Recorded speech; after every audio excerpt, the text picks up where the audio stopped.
Good morning and welcome to Brandenburg News Network. I am Donna Brandenburg, and it's the 26th day of August, 2024. Welcome to our show today. First hour, we have Stanley Leszewski on, and I love this guy. He really has invested his life in so many people's lives and used his own experiences in order to help others. The second hour is the big deal, Chris Deal. And then the 11 o'clock hour, the third hour, is Jalise Middleton and Ryan Zink. We're going through some more of the J6 political prisoners in America series here. And I don't know about you guys, but I'm really loving this. I love listening to stories of people who are overcomers. Not that they've gotten everything right or easy, because you usually don't develop character that way, right? You only get it through rough times in life. That's when we really learn. And we can certainly talk about this, but I'm going to bring Stanley on. Hey, Stanley, how you doing? Good morning. How are you? Great to be back. Thank you. I love talking with you in the morning. It's like, I think the focus on other people that you have is just extraordinary. And you really do put yourself in a position to support and take care of a lot of people. Jeff Bongiorno, as he's come up against his political persecution there, as well as so many people who have had problems with drug and substance abuse. And I'm really thankful for that. So this morning, I'd like to talk about something else. I'm going to bring this up here right now and clue you in on what's happening in Michigan right now. The convention in Michigan for the Republicans was an absolute cluster. There's no other way to put it, right? They had people fighting, getting kicked out. They didn't get a lot done. It went till like 1:30, and they still didn't have some things settled and such. And I'm just going to say this political climate we have going on comes down to, and I'm going to read what I posted on it, a failure to communicate. The typical political party acting like a bunch of degenerates. Why can't we fix what's wrong with America? This is why. They aren't working to fix it. They don't want to fix it. They want to stay in power. Absolutely no leadership. The goal is to keep everyone out, depending on which subgroup wants power, all for control and money. And I said here, I might just be motivated to write a professional evaluation on how to resolve this. Republicans won't listen. Democrats won't listen. But the 72% of disenfranchised voters, I'm pretty sure, will listen, because most of us are sick of this little dancing monkey show they've got going on here, looking like they're trying to fix something, and they aren't. They haven't backed President Trump from the beginning. They say they do, but all I'm seeing is them trying to raise money, but I'm not seeing as much support there is what there could or should be, because if they were, they would not just be giving it lip service. They'd actually be working to right the 2020 election and some of these other bigger problems. They skim over the things that say like Jeff or yourself or I am working on, and they just work to see whose little popularity contest they're supporting next. And it's going to fail because they're not choosing leaders. And that's a problem that I see. Yeah, I agree with you. I've said it a million times, and I still say it. Divided politics, reflects a divided society. And if you really listen to them and pay attention to them, what they argue most about amongst themselves is themselves. How Yes. they feel about each other. Stop focusing on each other and start focusing on the people, what the people want, what they're concerned about. And I feel a lot of these politicians, they lack virtues and morals, and a lot of things on a social level. The social interaction with the public, with society in general, the constituents. Take for example, we're at the SOE's office, and you want to walk in and ask a question, you got to fill out a form. From my point, walking into the place, it was structured like a prison, and it's a process. It's all structured. For you to receive any kind of information, you have to go through a process, and it shouldn't be like that. They should have open door policies where anybody could walk in at any time, anybody from the public, and ask any question they want, and it should be answered right away. They shouldn't have to hide behind walls, hide behind glass, and be so defensive about everything. And then on top of it, to have the sheriff offices throw people out and prevent you from coming back in again, that reflects who we have in power, right, and to make decisions and choices for us. And where I'm at in life, it doesn't sit well with me. Well, and I think that the only ones they want to talk to are the people that have money or perceive they have money, because that's what this is all about. They should be talking, they should be out in the neighborhoods or out at the schools or something else, but they only seem to want to talk to people who have big money behind them or lots of letters behind their names, because they see that as being connected, but they're not connecting to what real needs are, like you are. They're not getting involved in people's lives to help. They're not looking at how to structure the United States in order to have a benefit to Americans. It's all only to them. And I'm really quite disgusted at the whole thing, if you really want to know the truth, because, I love President Trump. I'm an unapologetic President Trump supporter. But whenever I tried to have a meeting with him, the people around him, he's got so many guard dogs around him. And I don't know if he really realizes how bad it is, because they would say, well, you want a picture with President Trump, even a picture, you're going to have to pay $150,000 or $75,000. It depends on who you talk to. And I'm like, I'm sorry, but I do not believe in pay to play. Even with President Trump, I wouldn't do it, because there's an issue here that, and I think this comes back to a spiritual issue.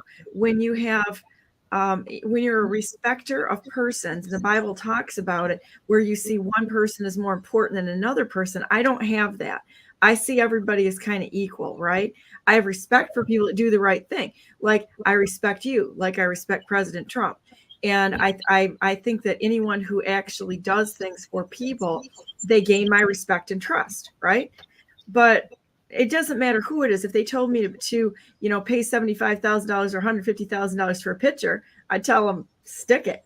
I'm not going to do that, because I could take that kind of money and put that into helping actual people that I know really need that help, whether it's a veterans, or whether it's somebody like you that has, that's actually on the ground working with substance abuse and helping families that have had horrific losses. I would not put that kind of money in it.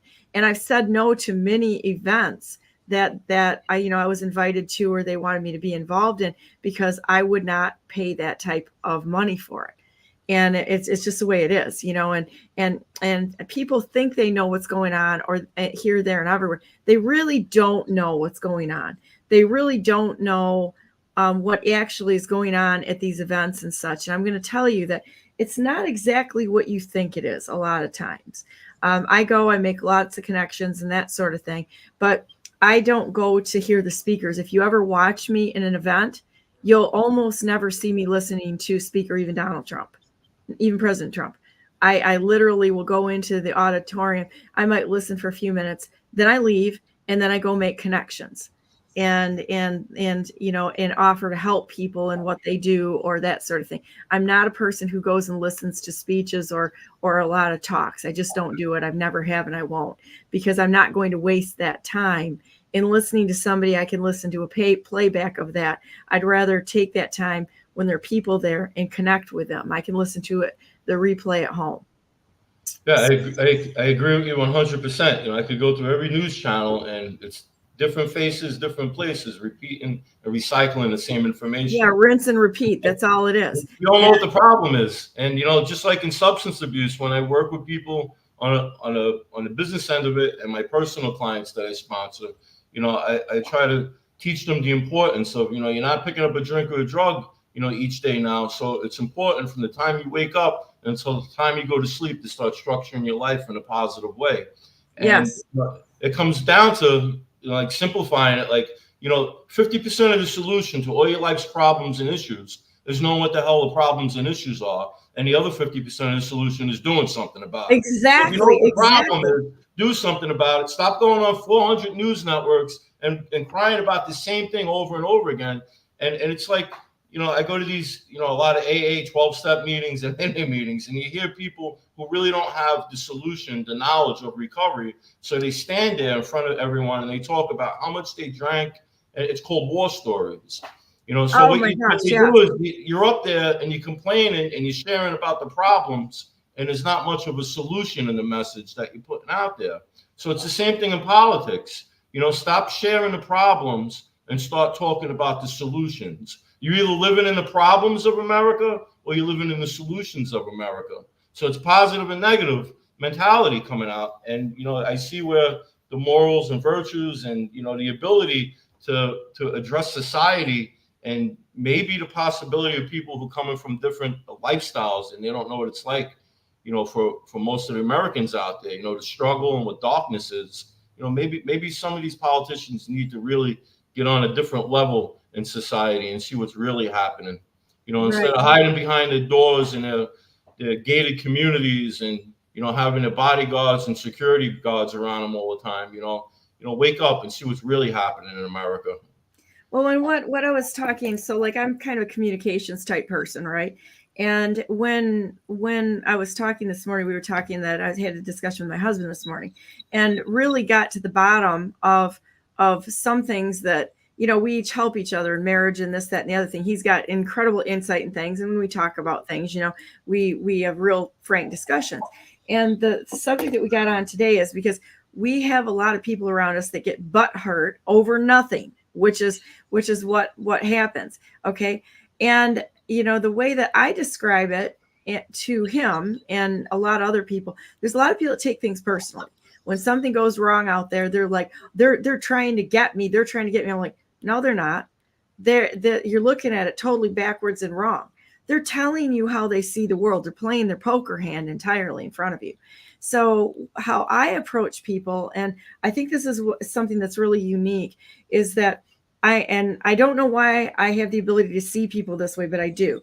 I look at people kind of like like I would an injured horse or cat or dog, right? Everybody's out there trying to cope in one form or another. Some people have better coping skills. Some people have lousy ones. When they say something or do something against you, it really has nothing to do with you. It's the way they see the world. And generally, most people will take that and say, oh, I'm offended. They've done this to me. No, you shouldn't be offended. They're just talking, right? They're giving you information. But the point being is that, like my husband said, he said, when somebody tries to dump their problems on me, he's like, I don't let them make their problems into my problems.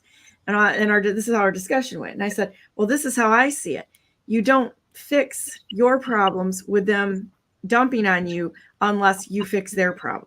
So first of all, I stop and I'll listen to people and decelerate the problem, decelerate the communication. So it's a nice, calm communication. And then after that, I'll try to figure out what they're really trying to communicate. What is the problem that they are really having stress over that they're trying to dump on me to fix, right? Right. And then I'll look at it and go, oh, this is the problem. And then help them verbalize it and get a strategy to fix what their problem is. And all of a sudden, the stress that they're trying to put on me is gone, and you fix two problems at once. And so instead of just going, boom, get out of my face, which is what most people do, you've just offended me. I'm like, well, what's really the problem going on here? And then look at them as, like I said, a rescue dog or cat or something like that that's been abused, neglected, has somebody that's, spit in their face. People haven't treated them well. They're stressed and they're angry at everything. Well, let's see if we can get rid of the anger and figure out what the problem is and help them frame it so that they can be productive again and happy. You find your happiness when you really find your happiness in life when you go out every day to help others.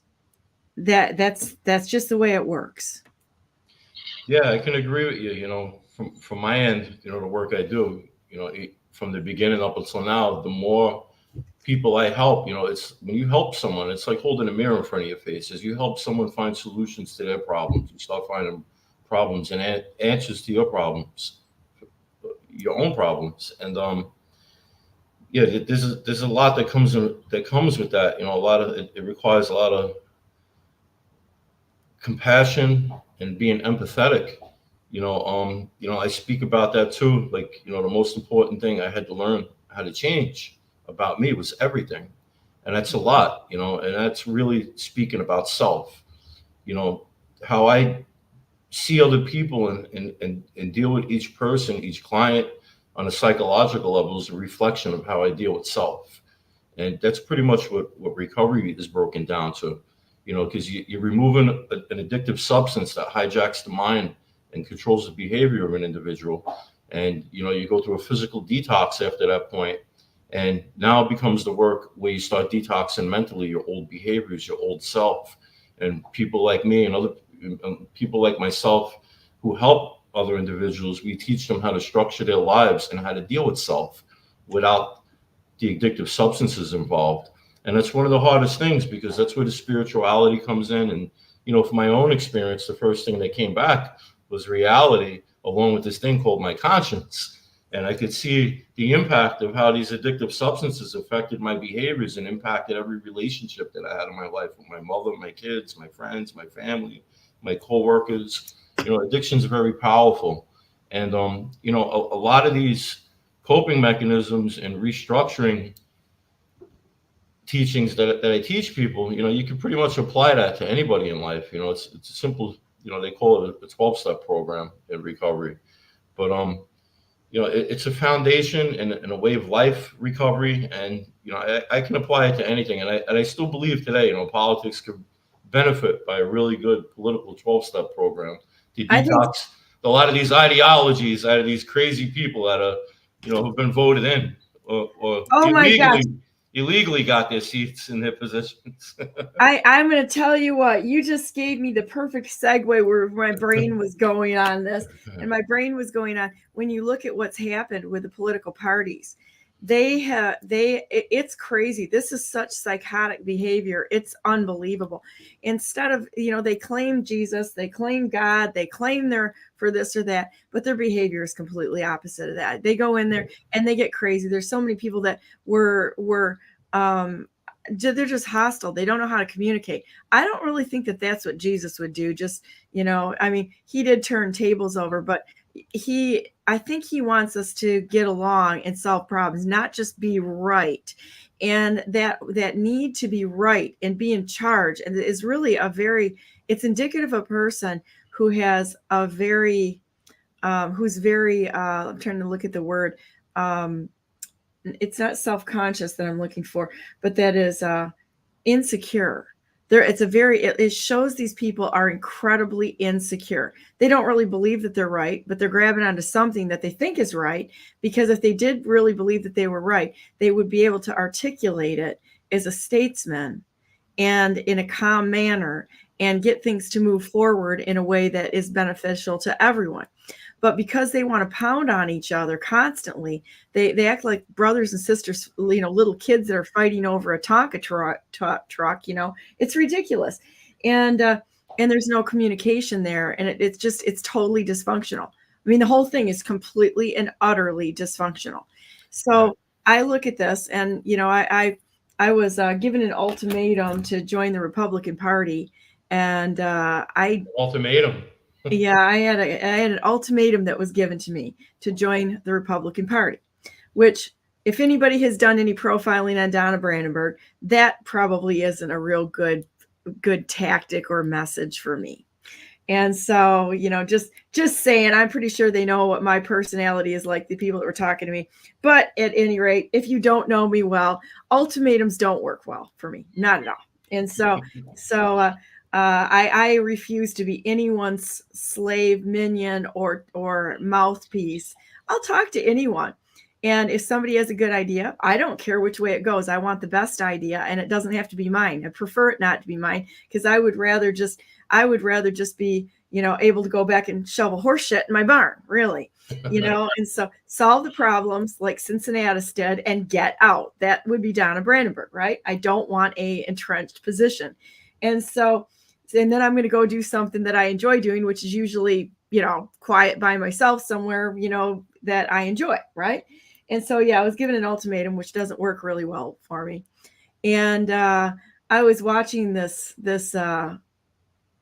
nonsense going on at the Republican Party this week. I was listening to this in the DNC and such, and none of them have any interest in fixing the United States. And I'm gonna lay this out there, because I think this is going to be the truest statement that I will probably ever say.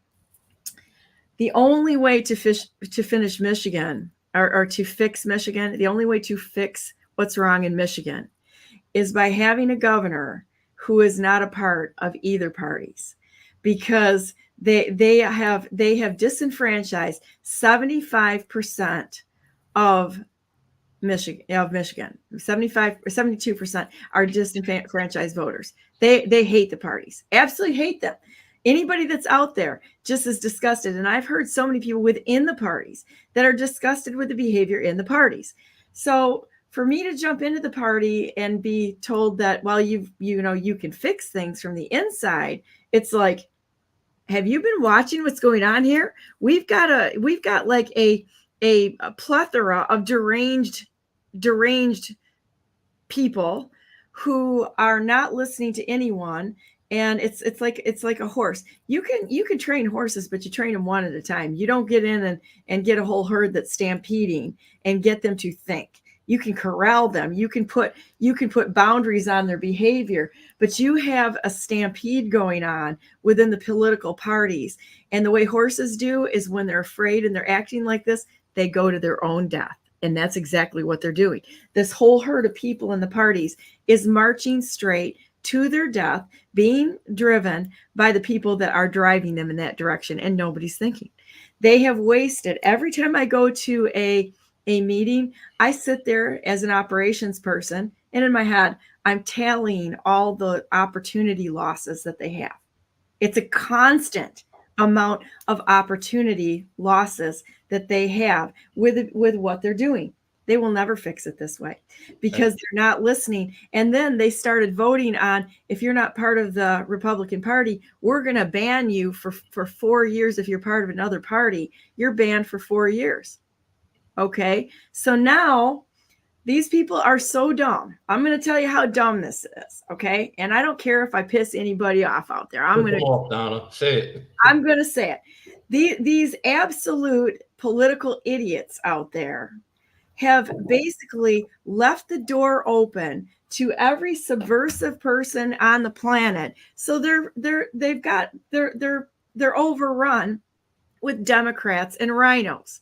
So now they're going to make a rule that says we're going to keep people from other political parties out for 4 years, or anyone that hasn't been part of the party, which was the party that let all of these traitors in to destroy the party in the first place. But we're going to just leave everybody at them in so they can fight and keep anybody else out that has ideas that haven't gelled with us.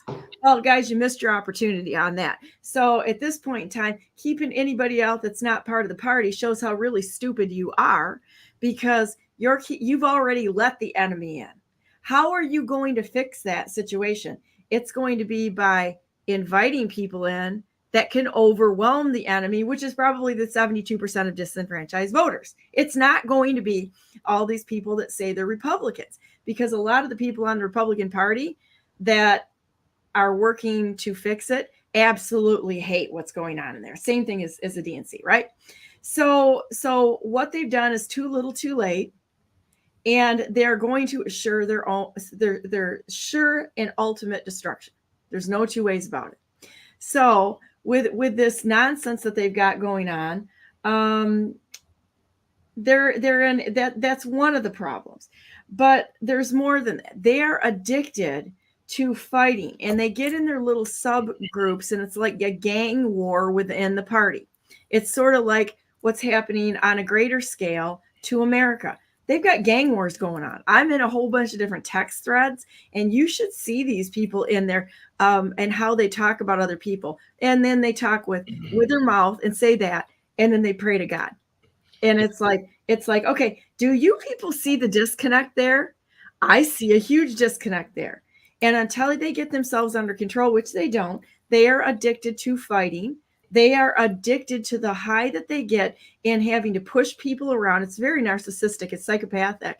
And they really have no goal to fix anything, because all they want to do is climb on top of the heap. Now, I'm going to tell you exactly what that is from a psychological perspective. Okay. I adopted a little girl whose mother was killed in a train accident a number of years ago. She had her head smashed. She had a craniotomy when she was in India. So she has half a brain, and she has massive mental illness. Massive. Her drugs historically have cost us about $20,000 a year out of pocket. It's about $100,000 out of our pocket a year to take care of her. And I'm not a person who's going to jump on public assistance, because I was the one that agreed to this, and I was the one who will pick up this and push it forward and take responsibility for my actions. Okay. Now there may come a time when she gets to be so bad because she's basically has a degenerative, her brain is in a degenerative state, and she is going to, I get to watch my daughter die. Okay. But it's the painful part is how long of a process this takes. It's not like it's an everyday thing. It's years and years and years and years, and there's no way out of this. So you just watch, and you learn to love the days that you have. But anyhow, she had been in an orphanage for about, they lied about her age. They said she was 3. She was actually, by her dental records when we got her, more like 6. So she had been fighting for life in an orphanage. She had worms crawling out of her and boils, and I was puke head to toe when I was in India trying to get her out. We had Schiphol Airport, the absolute assholes in that airport, and I'm just going to say that, looked at me with my one white child who was 11 at the time that went over there with me. I thought it'd be a great field trip. And my little black Indian, because she's South Indian, so she's really dark. She's darker than most African Americans or people that associate with that in the United States of America. And she's puking, and I'm a mess. They literally took my luggage, dumped it on the floor, kicked through it, just about spit on me. I mean, it was unbelievable. So anyhow, I'm pretty aware of what it's like to have somebody who is orphaned, who fought for life, who never had anybody give a crap about them, and what that really looks like, and what it takes to stay with somebody who has been abandoned to that degree. And I will tell you right now that America is full of people who have been orphaned. And it's an orphanage mentality. That's actually the word for it. When you have no one and you climb on top of anyone in the orphanage in order to get someone's attention for fighting for food or status or power or favor or anything like that. And the entirety of the United States of America has pretty much gone to that mindset. And it's an orphan mentality. Unless we recognize this and we get back to God and say, I have a father, regardless of what's happening. Now, my mom is dying right now as we speak. And so they're going to try to put a feeding tube in her, but it is highly likely that last night, I didn't know if she's going to make it through the night last night. And it's very sad, when we lose people. I'm the founder of Grief and Loss Today, Advances in Hospice and Advances in Bereavement. So I've done quite a bit of work in that area. However, my stance on things always goes back to, I have a father, and all of us do.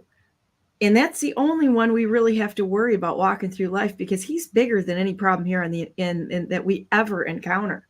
God is bigger than anything. And we can rest no matter what we go through in the fact that he's got it.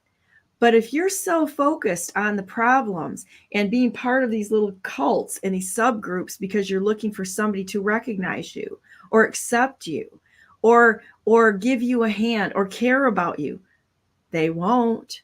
I'm going to tell you that. They're human beings. They can say all they want that they care about you right now. Give them about a day or two and see if they're still faithful. Generally, they won't be, because that's not what human beings are like. Human beings are incredibly fickle. They only like you when you're giving them something or agreeing with them. And that's just the way it is. That's part of our fallen nature. And we have to square with that, but also examine ourselves and say, well, I don't want to think that way. And when you immerse yourself enough with a connection with God, it disappears because you become more like him. I agree with you 100%. I said it on your last show. I said, you're going to meet people in the world. You're going to meet people that are genuinely, naturally kind, God-loving, good people. They're going to impact you in a positive way, where you experience a lot of positive growth in a relationship with them and with yourself. And the rest of them are going to just teach you how not to be and what not to do in life. But as far as like on the political end of it, I call it Jerry Springer politics. I do too. No different. I hear all of this going back and forth. I'm like, Jerry. Yeah. But it's, if you really break it down, you got to look at where some of these most of these politicians came from, their background, their lives, the schools they've been in, they've been indoctrinated, and they come from a different level in society where they were pretty much padded and reflected from what's really happening out there, the struggling end of it. So, I call it self-destructive behavior. It's just like, go back to substance abuse, it's my life. But, there's a saying that I use, how do you tell when a drug addict's lying? Do you know the answer for that? They're always lying. When their lips are moving. Yeah. Well, it's the same thing with people in politics. It's like when you listen to the people, and I'm not talking politicians, I'm talking a lot of the people in the political parties. Yeah, take the politics out of it. They're manipulating all the time. Everyone's manipulating because they're either trying to get close to someone, they're trying to gain favor, they're trying to make sure they're standing next to or hanging out with the people they see as winners. That's like the decision-making process. Most people, I don't know if you know this, but people do not make decisions because it's the right decision. It's risk aversion. That's why they wouldn't get off the Republican Party or the Democrat Party. That's why they won't go away from these parties, even though they know that there's things that are wrong. They won't get off of them because they want to go in a place where they stand with the people they think are going to win. And it has nothing to do with them thinking it's the right thing, or that there's risk going in this decision, the risk of losing, the risk of splitting the vote, the risk of what if. Well, the world doesn't get changed by that kind of method. The world gets changed by people who are not afraid, who are innovators, who are willing to think for themselves and maybe put the first, plow in, that first furrow that goes in the ground. It's always the hardest one, but that's usually the one that does the most good. You can't do it. You can't do it by following the crowd. You've got to think for yourself. Well, it kind of goes back to, like what I said earlier, like a lot of these politicians, they live, with security around them. They have walls around their houses, but it's the same thing. If you, let's say you have this ability, like a mental filter, and you can filter out like Republican and Democrat and just see people for who they are and what they are. They say one thing, but the actions say another. And, it's the same thing. They go into the party and they use the individuals around them in their party as their protective barrier, their walls around them. They feel safe there and they feel secure there. Yes. It's like me. I have no problem standing on my own 2 feet because nobody's going to have my back the way I have my own back and speak my truth and live life the way I see morally fit. But a lot of the people in the parties, it's like, a few times I had invites back in Jersey and they wanted like $5,000-$10,000 just to attend an event. And I said, what's all this about? What am I being extorted for? Did I break a window somewhere? It's ridiculous. I thought this is about, going, meeting with politicians to talk about what's happening in society and coming up with solutions and addressing the problem. You got to buy your way into these cartels. And that's exactly what it is. It's no different than trying to be part of organized crime or being part of one of the street gangs out there. What happened to America? Where did it all go wrong, Donna? I know. And I know, I'm sure people think that I will pay big dollars for that. Just so you know, I won't. And society, America's paying a high price for the way politics are and the way these, we're living and we're suffering on the other side of it. There's two sides to the coin. There's the truth and there's the lie. And in between lies all the problems. And a lot of people are either on the social side or on the political end. But what's happening in between, just like the same saying I use, all that matters is from the time of death till your last breath. It's the same thing in politics. It's what's happening in politics and what's happening in society is two different things. But what's happening in between is all the problems, and there's nothing being addressed. There's no solution. Just a bunch of people up on screen, asking for money and crying and screaming at each other and blaming each other, and nothing's getting done. And they won't listen. So, the problem is it's an unteachable spirit. And so until we learn to be teachable and actually, sit back and go, maybe I was wrong, be able to say, maybe I was wrong about something. That's why I like Robert F. Kennedy Jr. He will admit when he's wrong. I like him. I think he's a nice guy. And, seemed like the most sincere person I'd ever met. in politics. Really, I very much like him, and I don't agree with all of the things that he believes in, but I don't have all the answers either. And so I'm willing to listen to him and what he says, as well as other people. And, even if I don't agree with them, we have to listen to each other, and maybe we'll learn things that maybe we've been indoctrinated in. Maybe we are being indoctrinated too by one side or another. Everything is about manipulation and distraction and leading people astray. And so, with that said, I mean, this world right now, Satan is running amok in it. If you think that everything that we have out there hasn't been infiltrated, you're probably wrong, because everything has been infiltrated. So, like when we go to the political parties, or we go to any of these gatherings or anything, you kind of got to look at it as a person-to-person basis. And you're going to find those people that have the Spirit of God no matter where you are, and you're going to find people that need some help. So to think that there's safety in anything that you identify in, you're absolutely wrong. It's all been infiltrated, and it's back down to the way that God meant it to be. It's between you and him, and that's it. So even if the whole world tells you to do something and you know it's the wrong thing to do, you shouldn't do it, because you still should be listening to God and not expect anybody to give you their approval. You've got to be able to stand on your own feet and make decisions, not popular decisions, but the decisions that need to be made because you know it's the right thing to do. Right.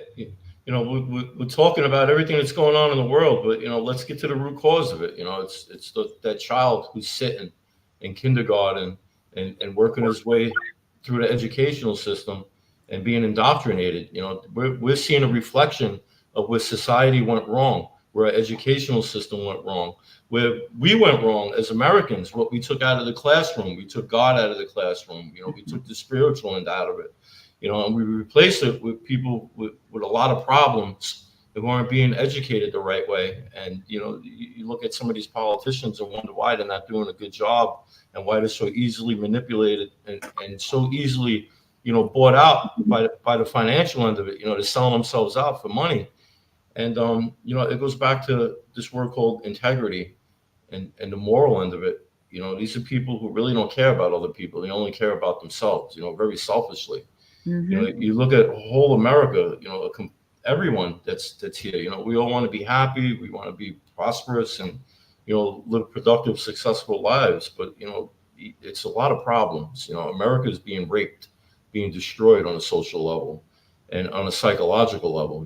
It's really, you break it down, it's a spiritual war, because when morals, virtues, and integrity and all that is good is lacking from an individual, what did that individual miss out on learning about in life?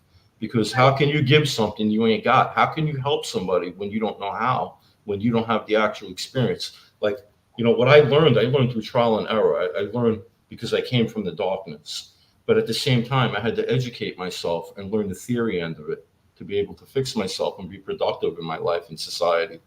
And I realize, I don't have all the answers, but there's a lot of people out there, and I can see it in politics too.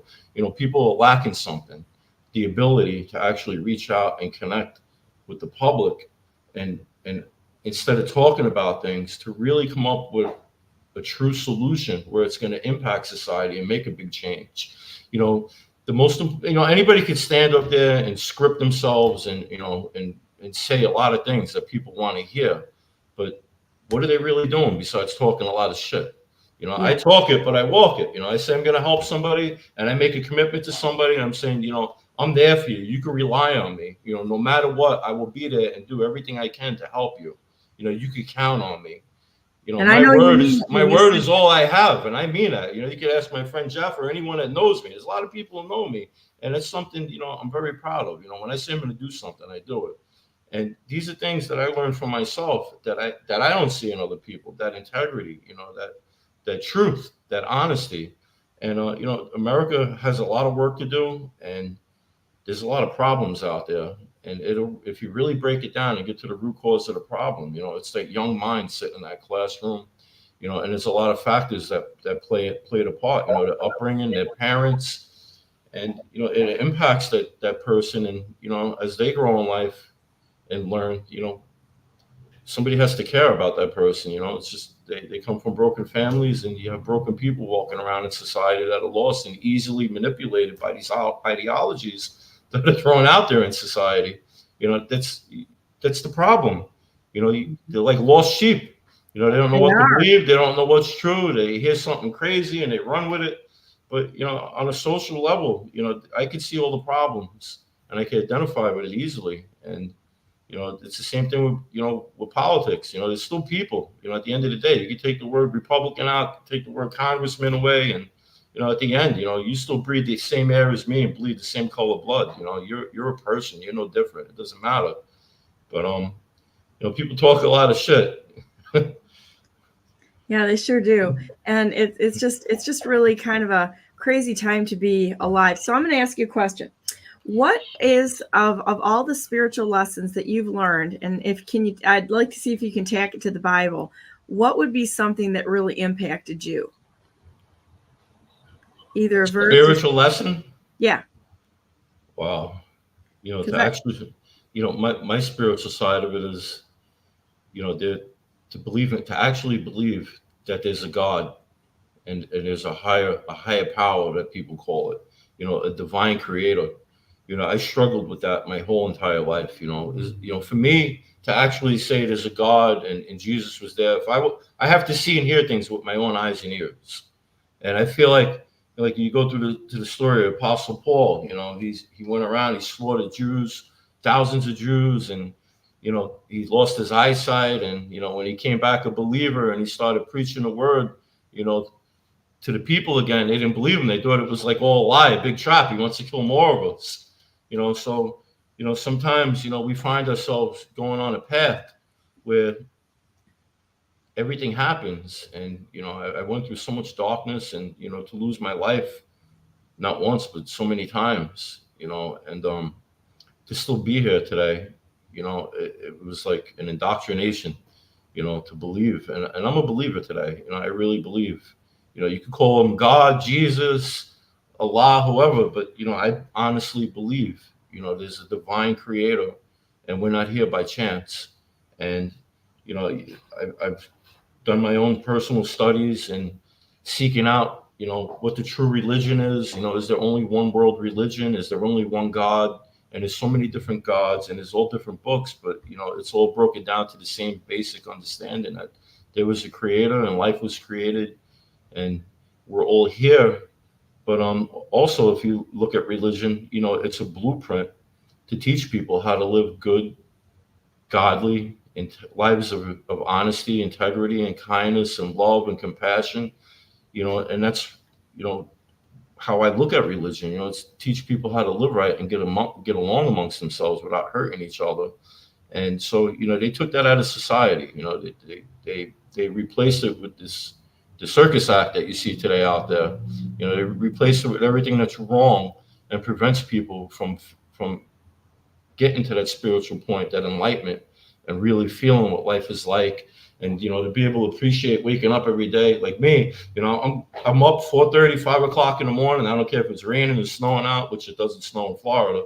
But I want to get outside and I want to look up at the sky and see the sun, because I'm grateful for every day of my life. I realize I'm not here. When my parents had me, it wasn't like I volunteered to come into this world. Like, hey, I want to be born. Stick me on Earth. When I die, I'm thinking about, like, if there's reincarnation, I want to be reincarnated on another planet. It's too crazy, yeah. But I honestly believe we're not here by chance, and we're all part of a bigger plan. And it takes real people who got real big quinones to step up and immerse themselves in the problems and really get involved and see the problems and speak about the problems and bring the truth and bring a message where it could pierce the minds of the hearts of society and tell them, look, you're struggling right now. It's going to be okay. We're here for you. We need politicians like that who could get up there and say, enough of this. There's no good. There's no right. There's no wrong. We're the problem, and we're the ones that need to change. Society doesn't need to change. Society needs good leaders. They need people who could get up there and connect with them on that social level And it's like keeping that open door to your public office and letting them come in and let's hear all your problems one by one. It's like, like little kids, they say, my kids like that, how does God answer the millions and billions of prayers every day from all people in the world? People depend on government and they want government to fix problems. Start looking at your own problems, trying to fix your own problems in life. Be the reflection of what you want to see in society if you're a public leader, a public servant. I'll go back to when you fix other people's problems, you end up fixing your own.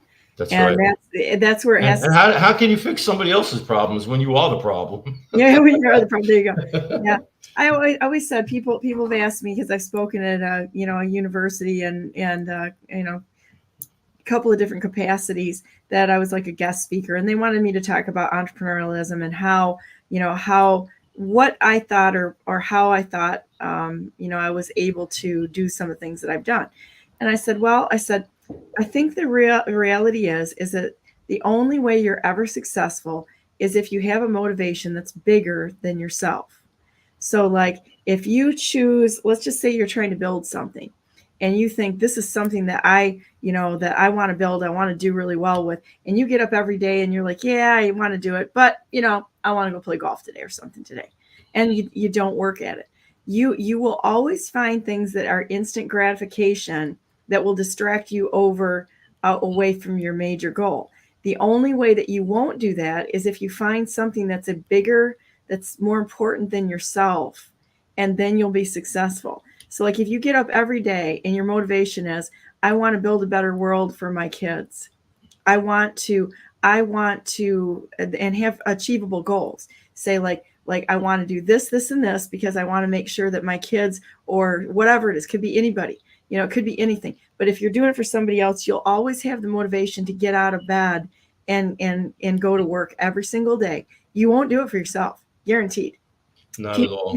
People will go find something that's a distraction that won't keep them on track. But that's how human beings work. And then I'll tell you one of the greatest spiritual lessons that I think this is applicable to what we've been seeing in these sham political parties.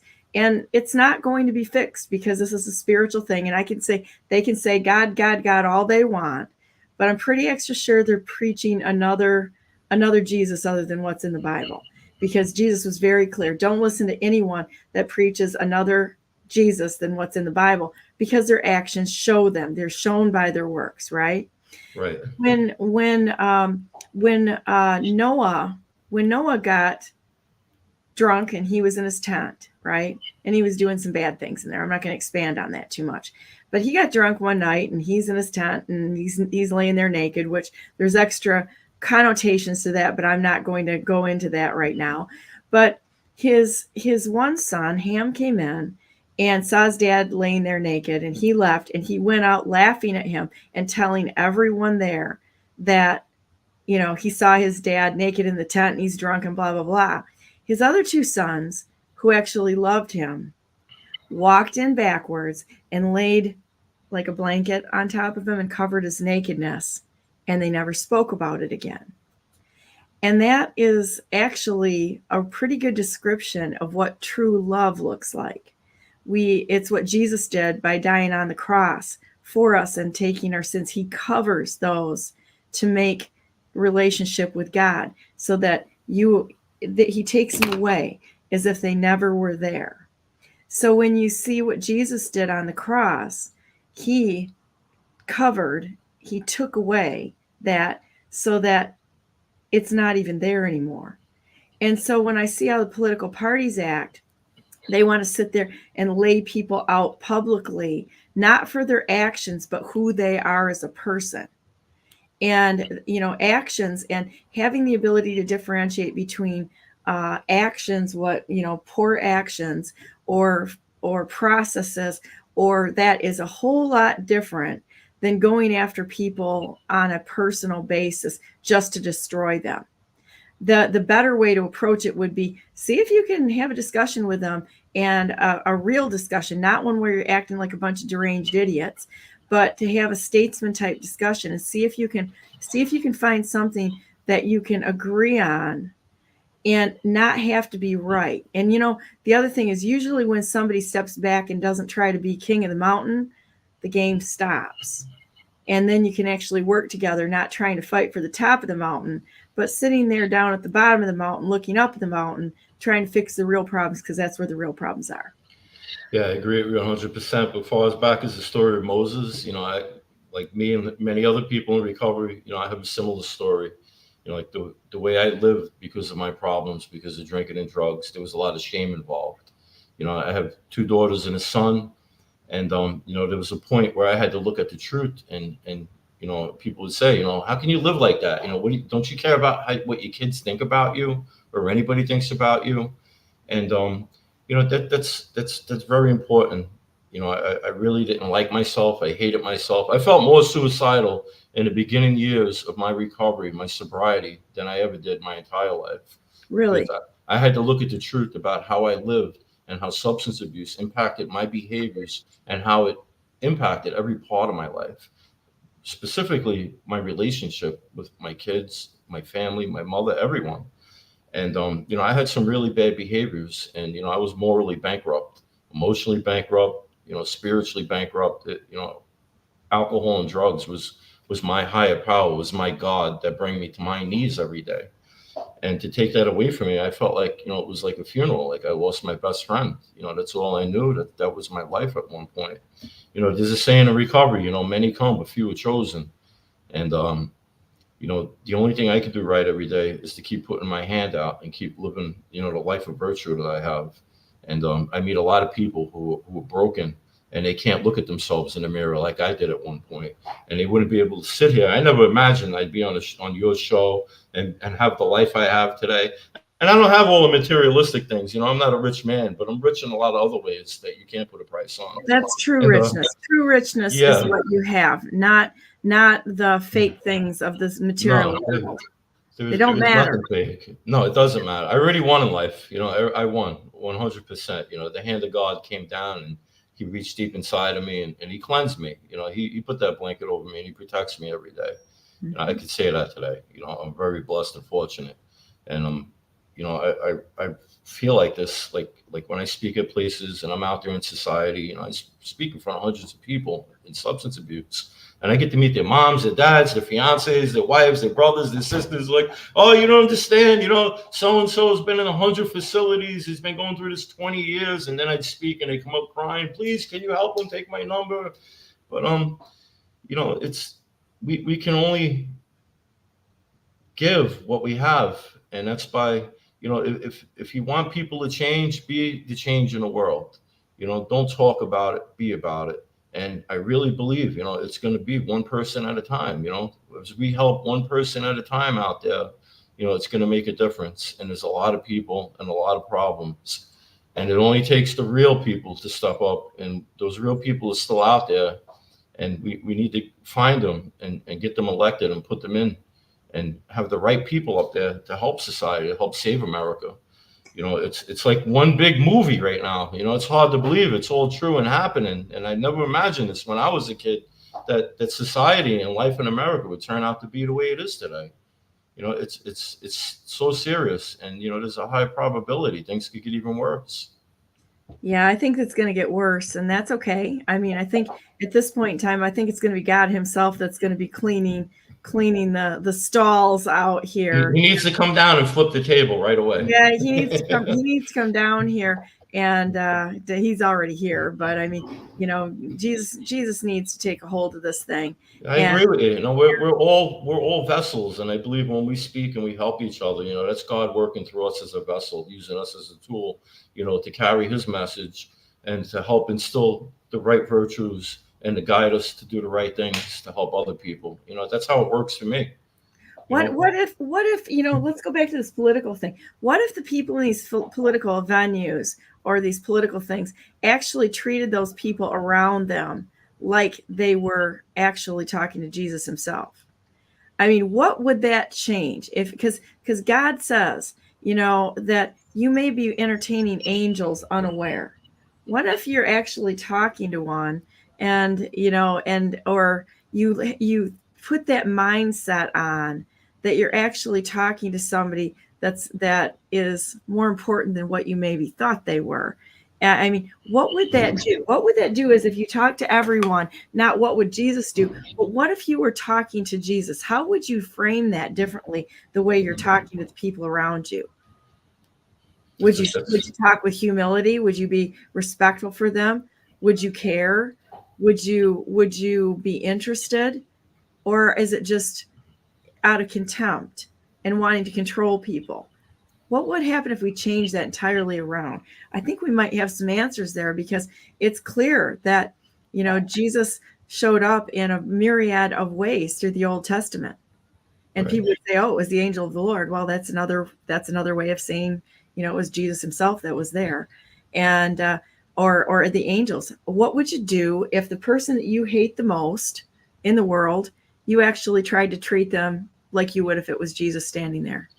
I've experienced a lot of moments like that with a lot of people in my life. And you know what? I had to learn how to forgive people without them even knowing about it. And as I did that and learned how to do that, I experienced more inner growth and spiritual growth within myself. And that became a reflection of how I keep an open mind and deal with each person in my life, along my journey. Nobody's perfect, and, none of us are going to be Jesus. And I could never compare myself, to being a Jesus or being a God. But, like I said, the book taught me how to live a life a certain way and teaches me virtue and honesty and all that is good in the world. So I strive to live my life as a good man and a good person, and try to, maybe that's going to rub off on people around me. Like the saying goes, show me your friends and I'll tell you who you are. And, I'm around a lot of broken people, and I spend a lot of time around the worst people in society. And people say, why you waste your time around those pieces of crap? In my eyes, they're not pieces of crap. Before I judge someone, I look in the mirror at myself. I reflect back on myself every day, and ask myself, did I hurt someone's feelings? If I did, can I call them up and tell them, I'm sorry? Nobody's perfect, and, life ain't easy. But the best thing I can do every day is try to be a good man, and carry a message, and always keep my hand out and be compassionate. I wear my heart on the end of my sleeve, and, I know people are going to hurt me. And, I have somebody that's looking over me to protect me for those things. But he also teaches me how to protect myself and have healthy boundaries. And, a lot of the basic principles and the blueprint, how I live my life, I try to teach other people how to do it. But one size hat doesn't fit all heads. And it's pretty much the same, terminology, on a larger scale in politics. Not every solution is going to work across the spectrum.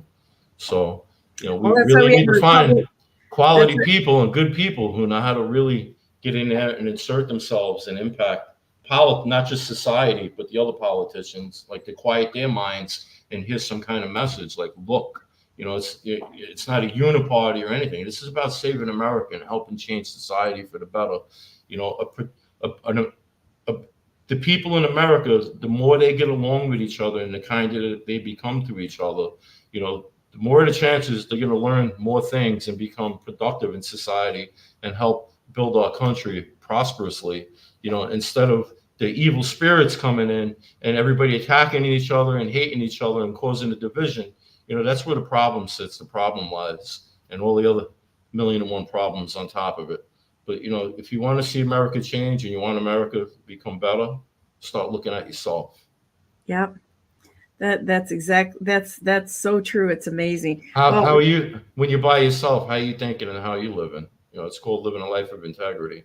You're behaving and thinking the right way when nobody else knows about it, when you're hiding behind your walls in your mansion.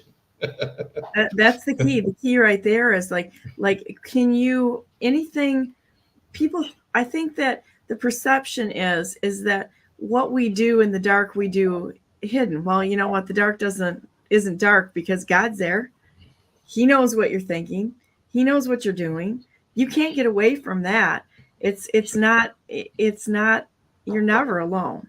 No, I through the years, I used to say, my grandmother's probably looking down on me like, what's wrong with you? Why? Are you serious? But yeah, I agree with you 100%. It's, God is good, God is good. I have a term for God, good orderly direction. Oh, I like that. I love that. I'm going to write that one down. That's good. Good orderly direction. It's a common term used in recovery. I'm waiting for my next guest, Chris, to come on here a minute. And hang on a minute. So let's go back to the beginning, backstage. What are we going to talk about today, Donna? Yeah, I think you said that the other day, and I was really amused by that people ask you, what do I give you as talking points, or what can you talk about? And you said, absolutely nothing.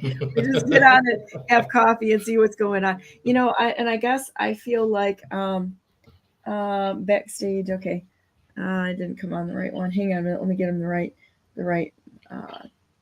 I got to get the right link. Go ahead and talk amongst yourself there, Stanley, for a second. Well, I was hoping you're going to talk about chickens some more. I have a friend who has chickens in Massachusetts. Oh yeah, no, you know what? I love my chickens, and they're starting to slow down for the season, actually, and so they have a laying cycle. And in the wintertime, they always slow down just a little bit.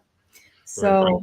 Let's see. I got to make sure that hang on one second. I'm not doing this well. Hold on a minute. I'm going to see if I can get this to the right person here a minute, because I think he's confused. Chickens are doing okay, though. All right, we got the wrong link happening here. No, you're not. Let's see, try this one. Hold on, people. We're experiencing technical difficulties. Yeah, we're experiencing difficulties at the other end of the line here. And let's see. Try that one. I think he has the wrong link. Okay, there we go. We'll see if that works.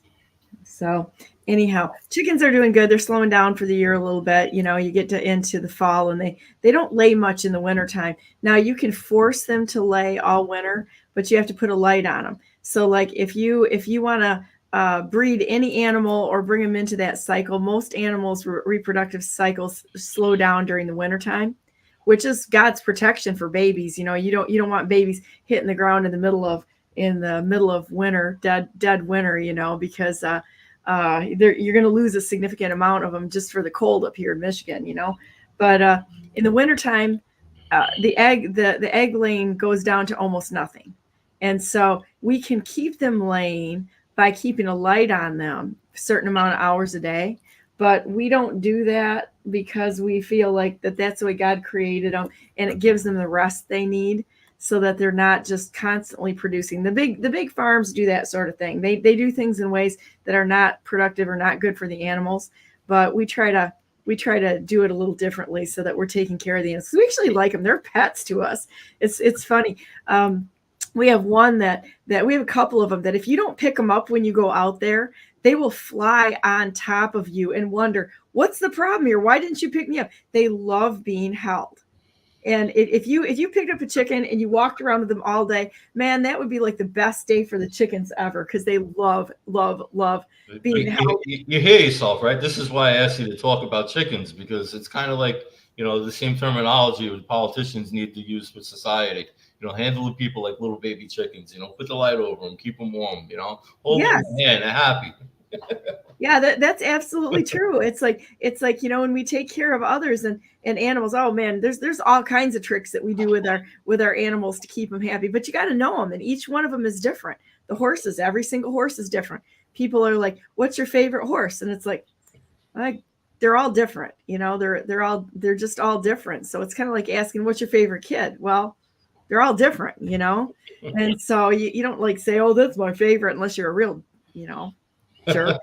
But and a person that says that is only loves their kids because they're getting something back. You love your kids all the same.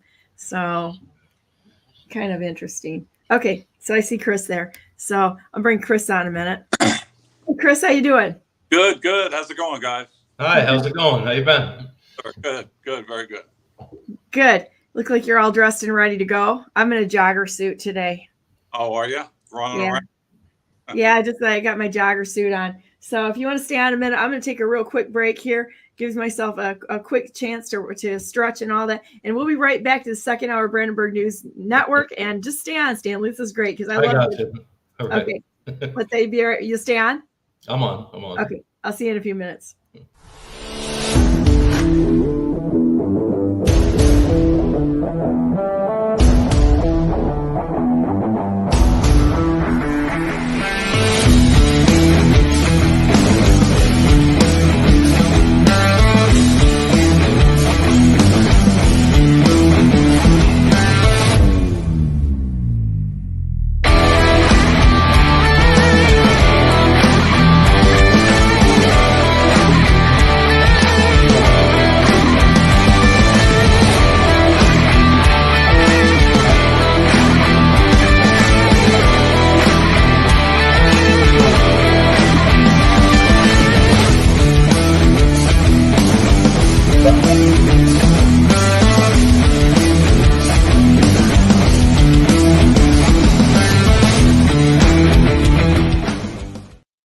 Good morning and welcome to the second hour of Brandenburg News Network. I am Donna Brandenburg and it is the 26th day of August 2024 and I'm on my second hour here with Stanley Leszewski and Chris Deal, the big deal.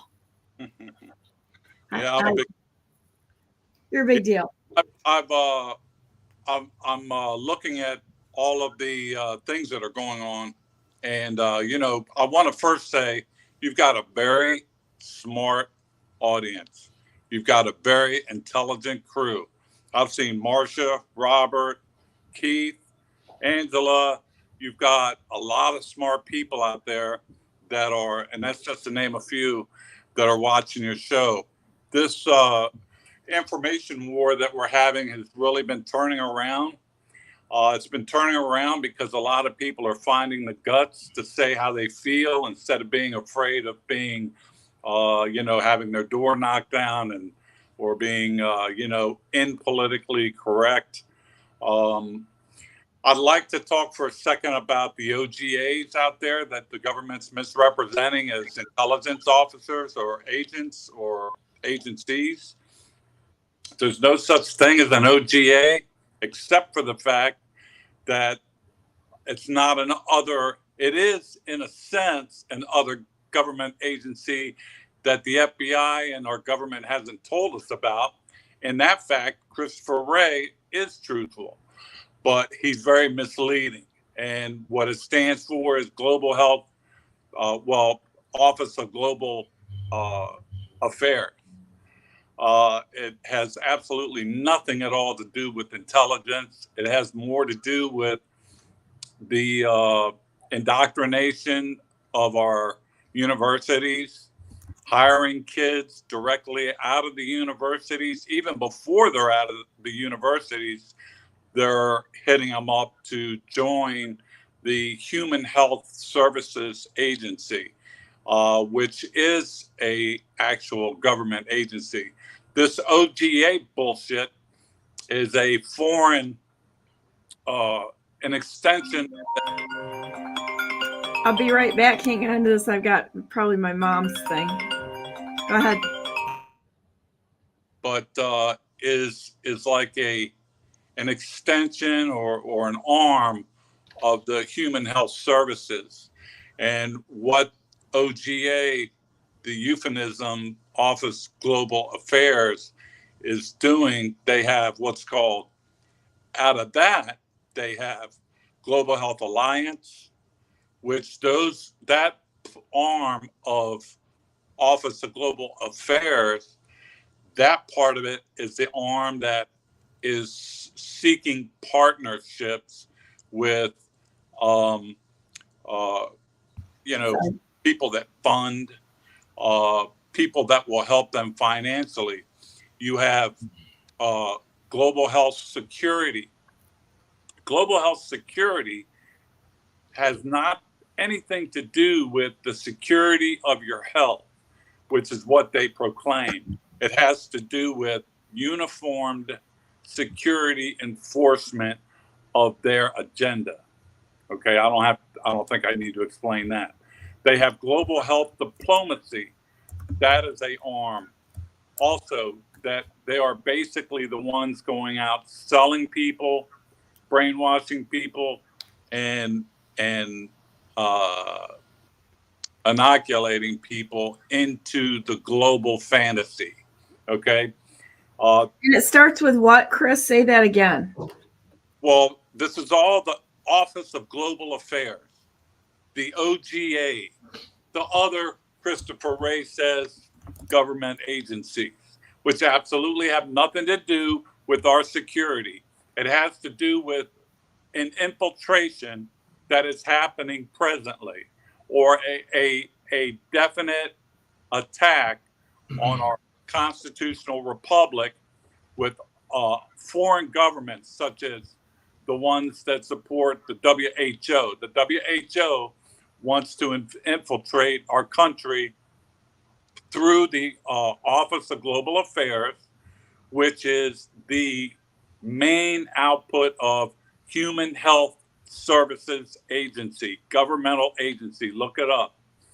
The Human Health Services, the ones that are supposed to protect your health in this country, are reaching out to the WHO. The guy that runs the WHO is a former terrorist. He is the president and CEO of the WHO. He is a POS, not to offend anybody, but that definition stands for piece of shit. I would like to see that son of a bitch hung. I'm telling you, because he is attacking our country. He needs to be sent down to put him on a vacation with the rest of our politicians that are pushing this shit in our government right in front of our face. I mean, this is a slap in our face. This is like saying, you're stupid, you're stupid. Everybody watching this show, they're saying it's stupid because we're just going to call it a different name. And like a cloud rolling over your country real slowly, we're going to go ahead and indoctrinate all of the university students, make them enforcement agents of our agency. And we are going to dictate how you perform, how you act when we go ahead and we biologically attack you with another COVID-19. We'll call it monkeypox. You know what monkeypox is? Here I go into one step that leads into another. Monkeypox, remember the AIDS situation when that came out in the 70s? Yeah. Okay. Dr.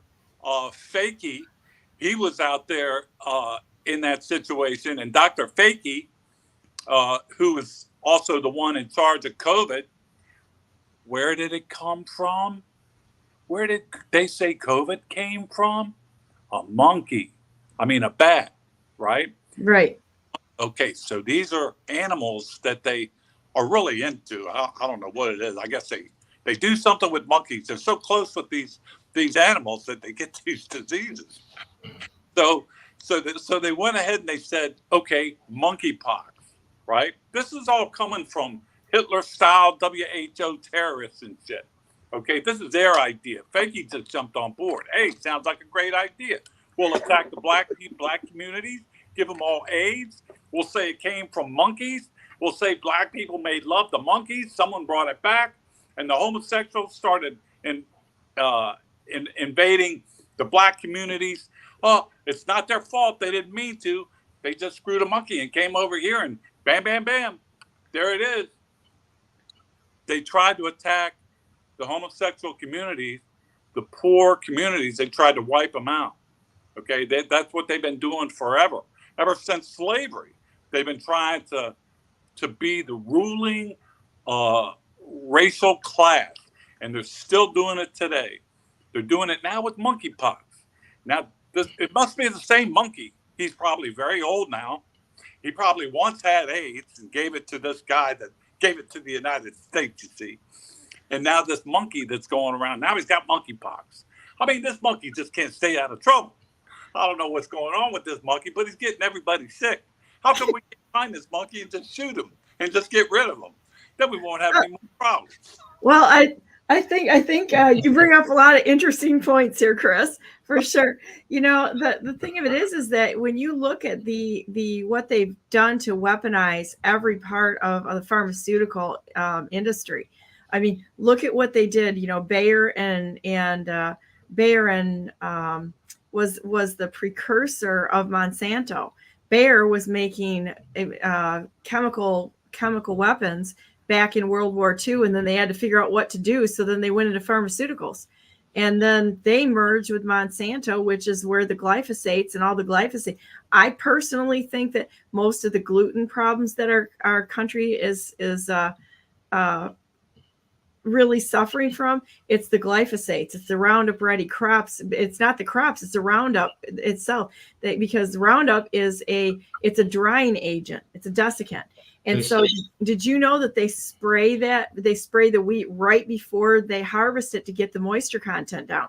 So they're literally spraying. They don't need it. It's not there to kill the weeds. They're using it to dry them out. And so the problem with these crops is that they're spraying the poisons on right before they harvest them, because it increases their bottom line as it kills us. So going back to what you said about the monkeypox and whatever that they've engineered, they're engineering all these things. Margaret Sanger stated goal for Planned Parenthood was to bring down the population of non-Caucasians. Mm-hmm. I remember back in the 90s on a radio station, they were talking about how they cloned a tomato and they extended the shelf life of it, and they used the genes from a frog. And then later on, in the 2000s, I hear about how Monsanto, who were the manufacturers of Agent Orange in the Vietnam War, one of the main causes of cancer amongst veterans from the Vietnam era, were in bioengineering, the seeds for our crops. First it was about keeping to sustain the crops from the flooding around the world, the rice and the wheat, this way when the waters reside, the crop's still there standing. But then, you get into the deeper end of it where they actually built in pesticides into the DNA structure of some of the seeds for our crops, and how America has the highest cancer rate and obesity rate worldwide. And it all started, when we started messing around with the DNA of the seeds, through Monsanto.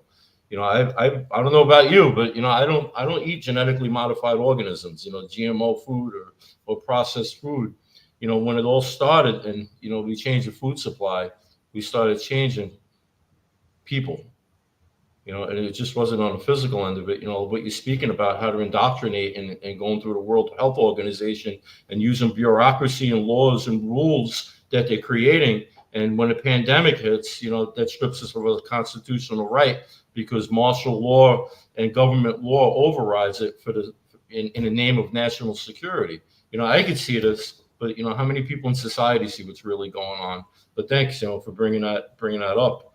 I try to simplify things for people sometimes, because I've learned how to simplify things for myself to understand it. But it's real important. It all matters, and it's again, this is, if you really look at the bigger picture, America's under attack. It's just not on a social level amongst ourselves in society. It's abroad. It's coming from all. You speak about the WHO. It's just like fentanyl. Fentanyl's the precursors are manufactured in China. The cartels have it. It's not cocaine no more. It's not heroin. It's fentanyl, and it's an attack on our country. It's killing millions of Americans. Instead of Americans getting a degree or becoming something productive in society, they're becoming a burden on society, and they're dying. They're running around in the street, robbing and stealing. So, as other countries grow and prosper because they don't have drug problems and have failed government, they're holding it down. We're the challenged ones. We're the ones that need to step up and start speaking more about what's really happening and start advocating for change. We need to change. We need to get rid of these politicians, these people in power, and bring it back to the beginning. Let's bring back the Constitution and just keep the constitutional. For every one law we have, how many bylaws do we have and rules? Yeah. I really like your analysis though on the Health and Human Services and all these departments, Chris, because you worked in the belly of the beast there in DC for a while. So I mean, you really do understand how this all dovetails together, and they really, if anybody believes anything coming out of fake stream media, fake news, all fake news out there, or anything, any of their agendas that they're pushing, I got to tell you, you're being manipulated, because they've got no good plan for you. They're not interested in helping. They're only interested in hurting. If they were, the first thing they would do is probably start cutting the bloat out of government, but that would cut down on themselves. So they're not going to do that. And I think I agree with you. And I think that they should also vet these people that are coming in or saying that they're from this place. Well, J.D. Vance, I'm going to take J.D. Vance as an example. J.D. Vance, I've been doing some research on him, and I found that Peter Thiel is the one that really funded his whole political career. And if you look up Peter Thiel did a lot of work for the CIA, a lot of investment banking and stuff like that for the CIA directly. And he saw something in J.D. Vance, and he put money toward him. I don't know if another Mike Pence. It's funny that he has that tie and nothing's been brought up about it. He's been financed by a guy directly involved with the CIA. He's been financed and funded by, I would say that he's not straight. From what I found, he's definitely not bringing it up. He's definitely not talking about his financial, foundation or anything like that. I think that they're trying to set Trump up. This is just another rant topic that I have of another one that I think they're trying to set Trump up. Well, who doesn't know that, right? Yeah, that's kind of like a big duh there, Chris. I mean, they've been trying to set him up from the beginning and take. I don't see enough people that are actually faithful, not only to him, but the American people. The crime wasn't just committed against Donald Trump. The crime was committed against all of America. When they attack one of us, they've attacked all of us and our rights. We fight for equal rights. This is a constitutional republic. And when one of us, when that vote went down, when he was deprived his office, we were deprived of our voice and our ability to self-govern. Mm-hmm. Yep. Our rights were violated. Yes, they were. And I'm not sure, but I think that's not only an impeachable offense for Biden, but I think it goes a little bit further. I think they deserve a little vacation down south. Well, let's talk about integrity. I agree with you on that. Anyone who accepts a position like that, knowingly, because he knew they were part of it, right? Yep. Even if you accept a position and you know that it's going on, I don't care what your capacity is. You have the ability to walk away, and then you better be screaming from the rooftops of what's going on, not covering it up. We are all called to do that. That's integrity. Not just go along to get along, not just accept a position and think that we're all good enough to change everything in a position. How are you going to change a position when the swamp is so bad that, you're just going to end up getting dirty by getting in there? Well, you know what? At that point, it does take a whistleblower to stand up, or a person with integrity that got in there for the right reason and stayed in there for the right reason, because most of them do get blackmailed, or they do get offered something that is against the morality in which they live. They accept it. Come on, it's okay. We all do it. They do it, and then they use it against them later when it comes up for a bill vote, or it comes up for anything to stand for. These people then fold, because they don't want the threat of losing their children, their wife, their home, their what they value more. They find out what they really value is their people at home. It's not really about the money, because when it comes time to make a decision and you got a gun to your head, or not to your head, but your kid's head, and they're saying, we're going to wipe out your family if you don't put your signature on this bill. And let me tell you what, I know operatives in D.C. Well, I used to. That shit was going on back in the frickin' 70s.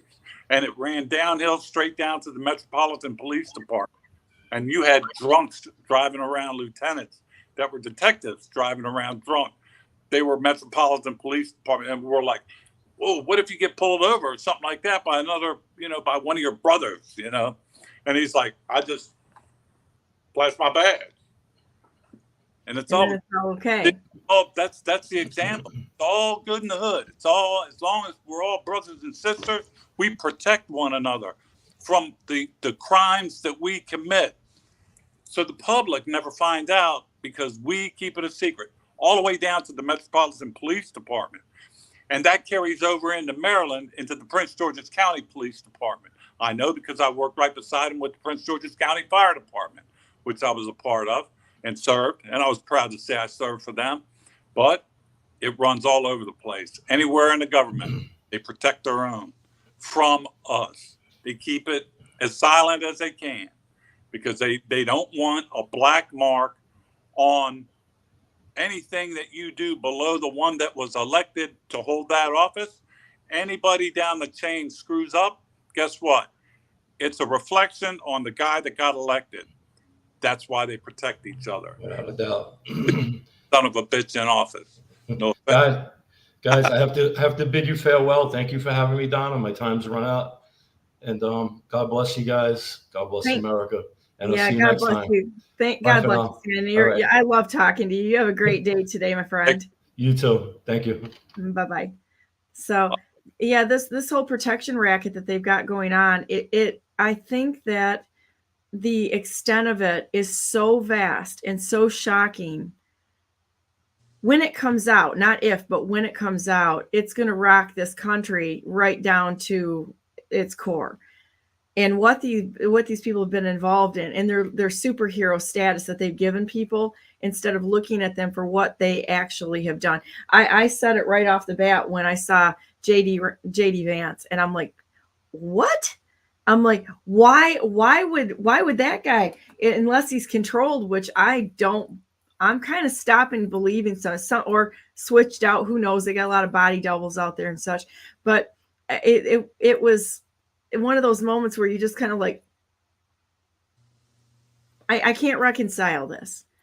I cannot reconcile it. When you have someone, they always say once CIA, always CIA, because they've all been doing bad stuff. So how do you just walk away from that? And after having been involved in things that compromise people, why do you walk away from some of that and expect that everything's going to be hunky-dory? Gee, we're just going to sit down with our mama and things are going to be great again. I don't think that it works that way. I've got a lot of questions, a ton of them, and it's shocking that they were not asked at the RNC. I don't know if you know this, but I was threatened by the Secret Service to be thrown out of the RNC thing in Wisconsin. Really? Yeah, because of one of my posts. I didn't think it was that bad. I was just saying the truth, but clearly that wasn't a good thing to do. I didn't take it down, but I was like, I'm not going to take it down. Made me madder than hell, though. I'm going to tell you what, that they would try to censor me or remove me because I said something. I'm like, I will return fire and say, this is the truth. This is what's said. But I'm like, I'm not taking it down. And that's the way it's going to be. It's going to stand up there because it was the truth. I'm not going to make an apology for saying the truth. The truth is the truth. And if somebody doesn't like it, then that's an organization I don't want to be a part of. I don't need that kind of nonsense. I would rather walk away from something than just to be included in something that I believe is wrong. Another word to describe misinformation and or disinformation is freedom of speech. They're taking your freedom of speech away by implementing misinformation, disinformation. Oh, we don't want misinformation to be on social media because it's going to hurt people. Excuse me. That's called freedom of speech. I can say anything I want. You can disagree with me. You can put me down for it.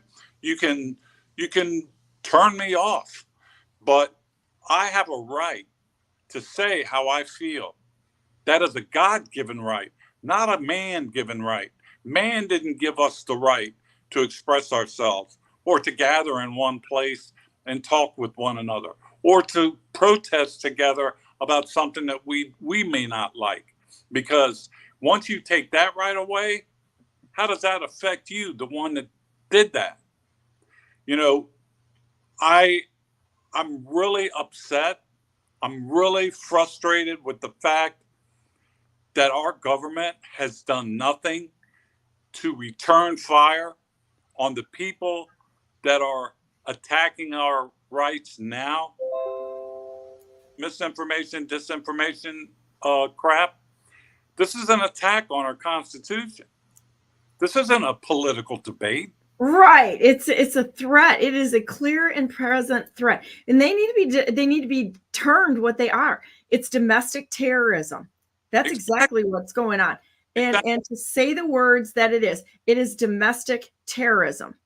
Exactly. And the fact that they have our agencies, government agencies, which they don't tell us about, we have to find out about it the hard way when you have the president of WHO come and tell us that we're going to have to be locked down because another thing is coming. And if you're not, you're going to be arrested and all this bullshit. Oh, I'm like, who the hell are you? Right. You're terrorists trying to come into my country, trying to invade my rights, telling me what I got to do if there's a pandemic, which you're going to produce and put on the American people. Oh, man, don't. Oh. Yeah, I get it. Well, this right here, what you're looking at right here, ladies and gentlemen, U.S. Department of Health and Human Services is a domestic terrorist organization.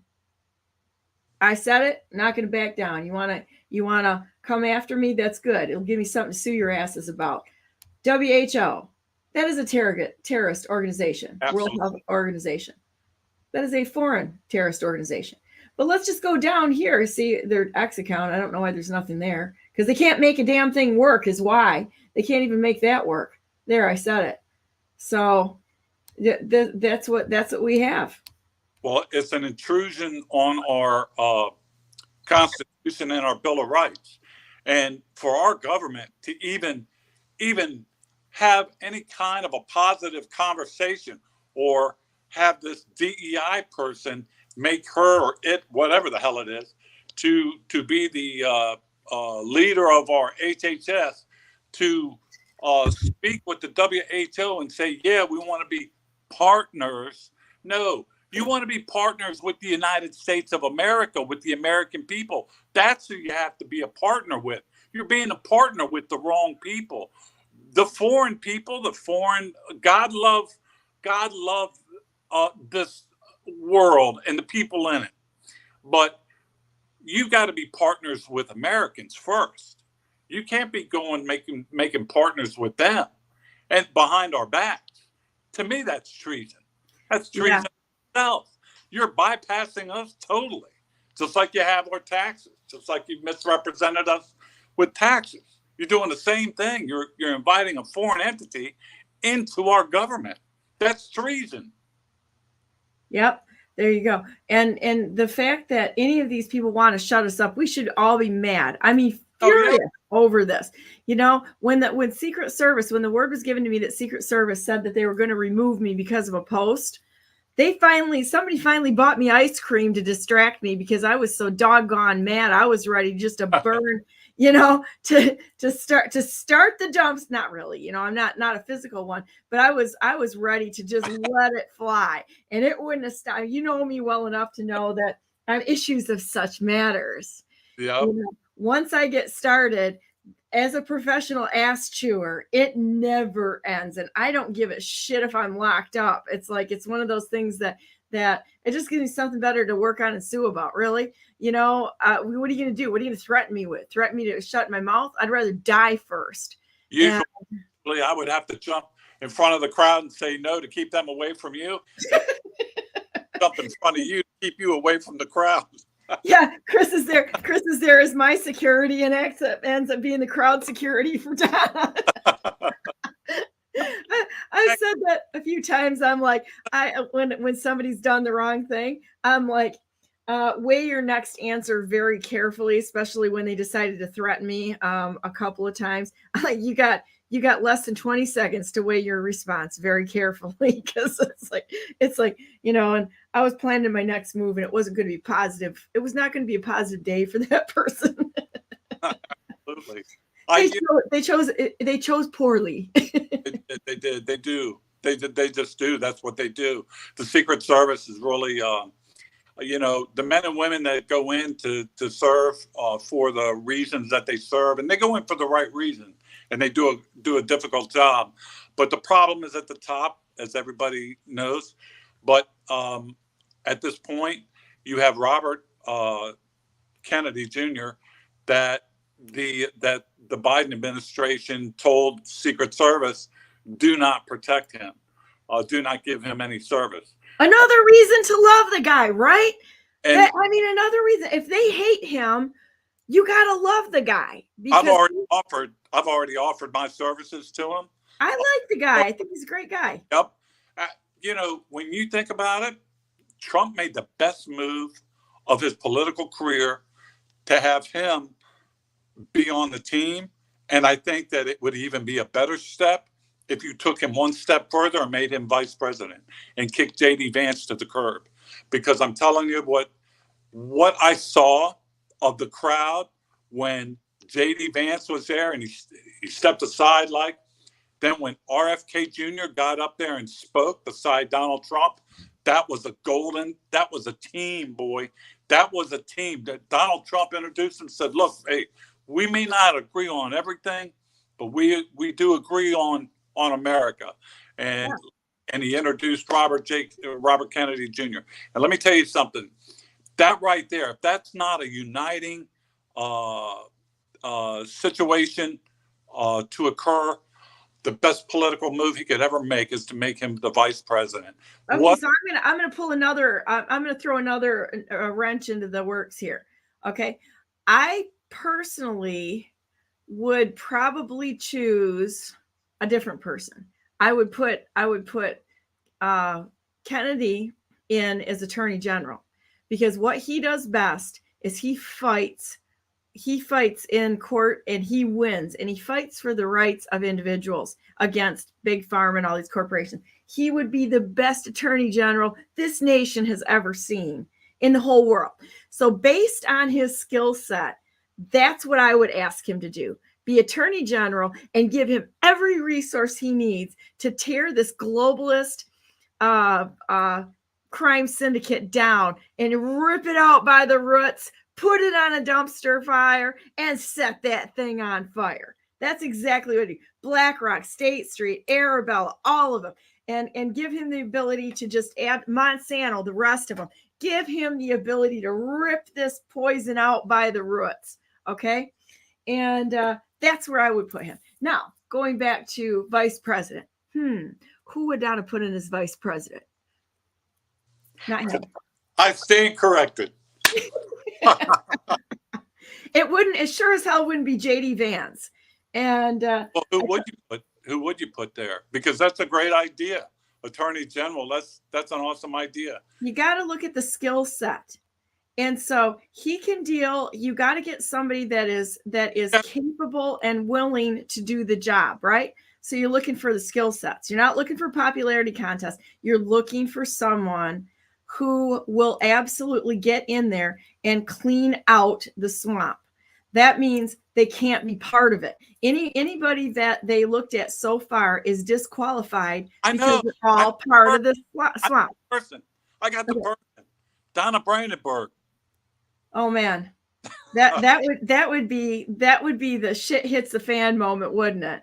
I was kind of thinking along the line, but of somebody who has some military experience. And that could run, you can run it as the nation as a company, which it should be. And that would be a good qualifier. But I also think that there's some wonderful people that are within the military that have the skill set of working within the system. Ivan Raiklin should be on the team. I'm not saying Ivan definitely. Ivan definitely. Sergeant of Arms is as Ivan Raiklin. Okay. That's where he needs to go. And he laid it out. He'd be great at that. It would be fantastic because him and somebody who is really good at tearing things down and has gotten way past give a crap about any of their feelings. I got it. Put Ivan Raiklin as FBI director. Ooh. Put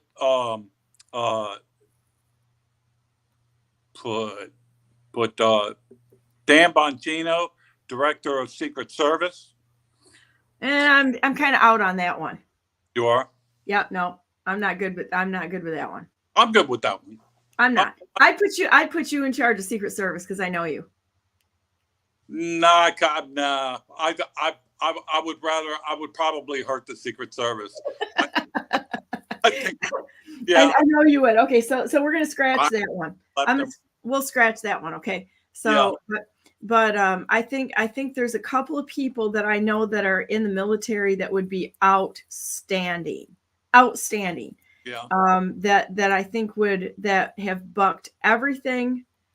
Stood the first qualifier is, did they fold under pressure, or did they stick with their integrity, or did they just stay to be part of an organization, or did they stand regardless? Why do you not like Bongino? He's got experience. He's done the work. He's got the resume. Okay.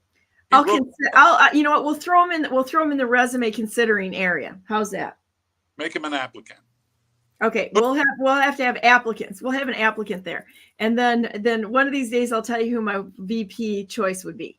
Okay. But it sure as heck isn't Vance, and it wouldn't have been Doug Burgum. It wouldn't have been, he had 3 people he was going to choose from, and all of them wouldn't have made the cut. I mean, none of them would have made the first round of cuts with me. They would have been out of here. Got to be somebody who can be the president of the United States, right? Country the same way Trump would. Yeah, somebody who isn't obsessed with getting all the bros in and the people in that are hanging out. And I mean bros by brothers and sisters that said the how do I say it, the old guard, the politicians, the good old boys club, that sort of thing. It's got to be somebody who is not interested in that, because those are the ones that are going to hit the chopping block right there. They're the first ones to go. And I know when I talked to General Flynn one time, I'm like, yeah, when we were talking, and I was actively running, though I'm not conceding to the 2022 election. I'm like, I need some planes. I need some really fast planes, not comfort planes, but big planes that are going down to Gitmo, running full time, round trip to Gitmo, and we're going to clean this thing out. And that's bricklayers, block layers. We need to build some more space. Yeah, I think they already put like $29 million into Gitmo. So as long as you make appointments with God, you don't need a lot of storage area down there, because that's just temporary holding grounds for people who committed treason. So right. I'm kind of okay with that. I kind of actually think, it would be a great idea. You'd have to if you took part of Detroit, okay, because Detroit isn't there's so much condemned ground there, it's not even funny. And I'm not sure how much you can do on American soil, though, if you designated as something else. If you did something where they were going to put the World Economic Forum, seize that land, because that was from Queen Gretche here in Michigan, our lousiest governor in the history of the world. She decided to bring the World Economic Forum to Detroit and make that their national headquarters. Thank you very much. No, none of us want them there. As you track garbage into our state from Canada, piece of crap. You want to talk a POS, that's it.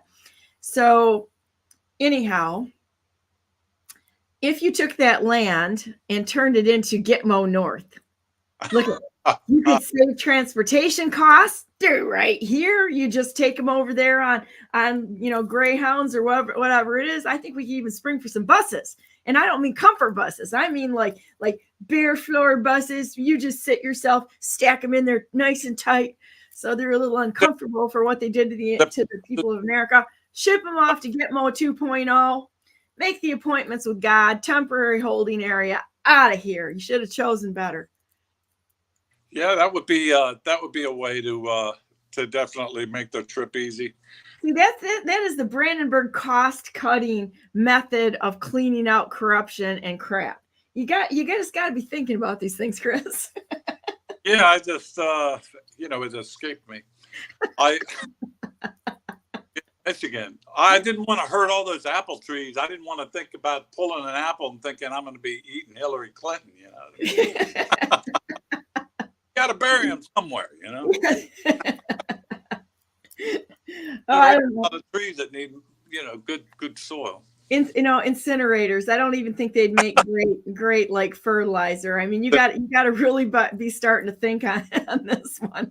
The crematoriums would be busy.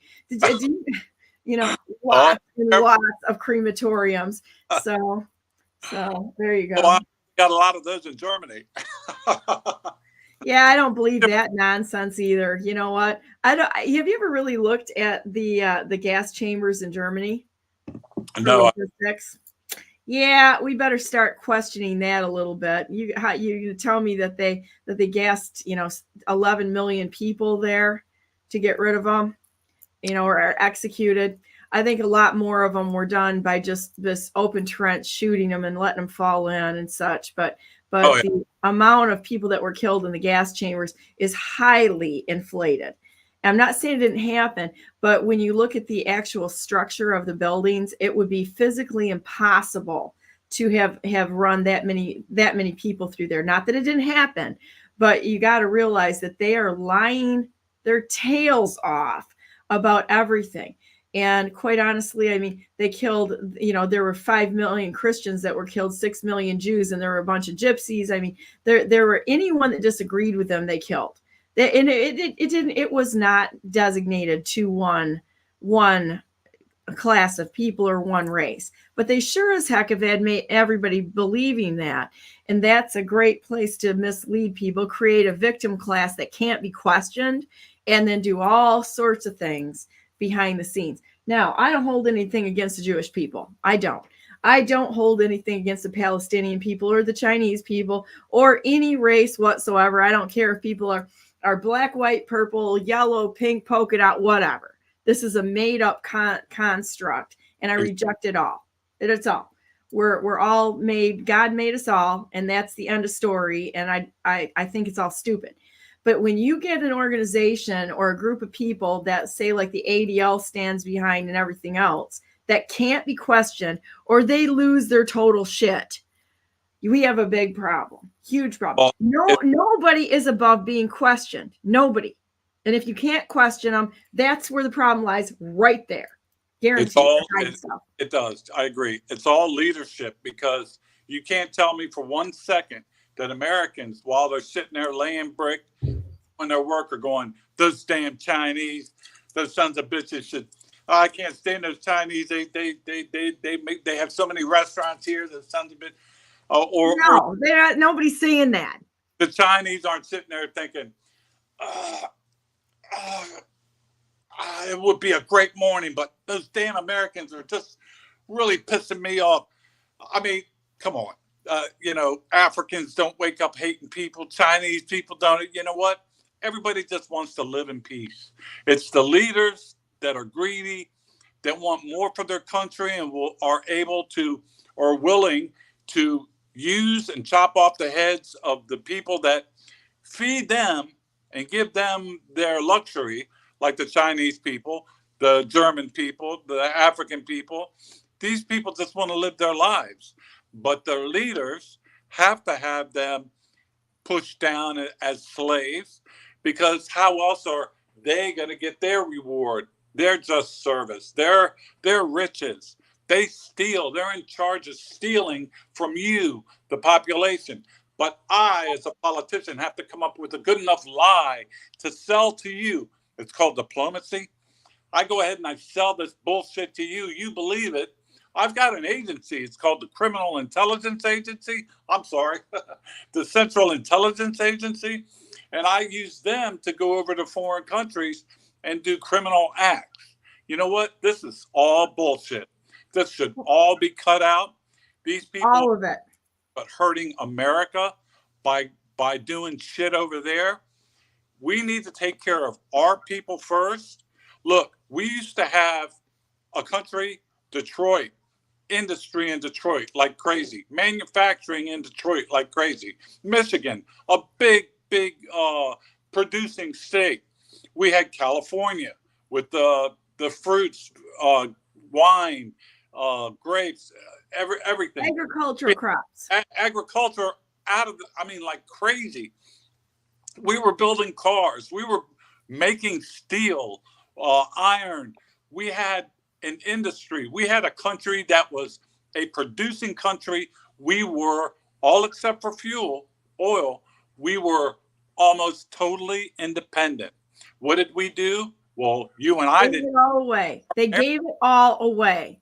The politicians gave all of our work and wealth and prosperity away to other countries. Why did you think they did that?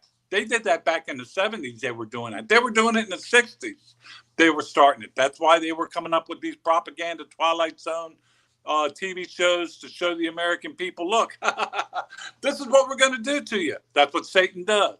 Satan goes ahead and tells you basically in a off kind of way what we're going to do to you, just to psychologically put it in your brain so that you don't go crazy when they do it.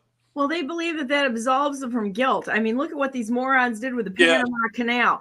We built the Panama Canal. We funded the Panama Canal. We had people die building the Panama Canal, and they give it to Panama, who ends up giving it right to China. China owns it now because we were stupid. It's like that should never, ever, ever have happened. And, you know, it's like, why would you put something like that away in the first place? Why would you build it on American backs and then all of a sudden give it away and there's no benefit here to the American people? It's like, that's great. Did Panama build it? No. Were the people down there that helped? Yes. But why didn't we do a win-win for Panama and the United States and protect it from invasion from a freaking communist country? Because the people that are in office in the United States are communists. They are part of this global crime syndicate, and they sell everything out to their little buddies that are giving them favors overseas and giving them kids to screw around with and all that kind of stuff. I mean, that's what's happening. And how many of our politicians, if you don't look at all the politicians that have ties to China. Oh, Betsy DeVos, Amway. Wonder how that worked. You know, yep. and Justin Amash. Justin Amash is run here and everybody's like, oh, he's such a nice person. Really? Have you looked into his background? How much connection does he have to China?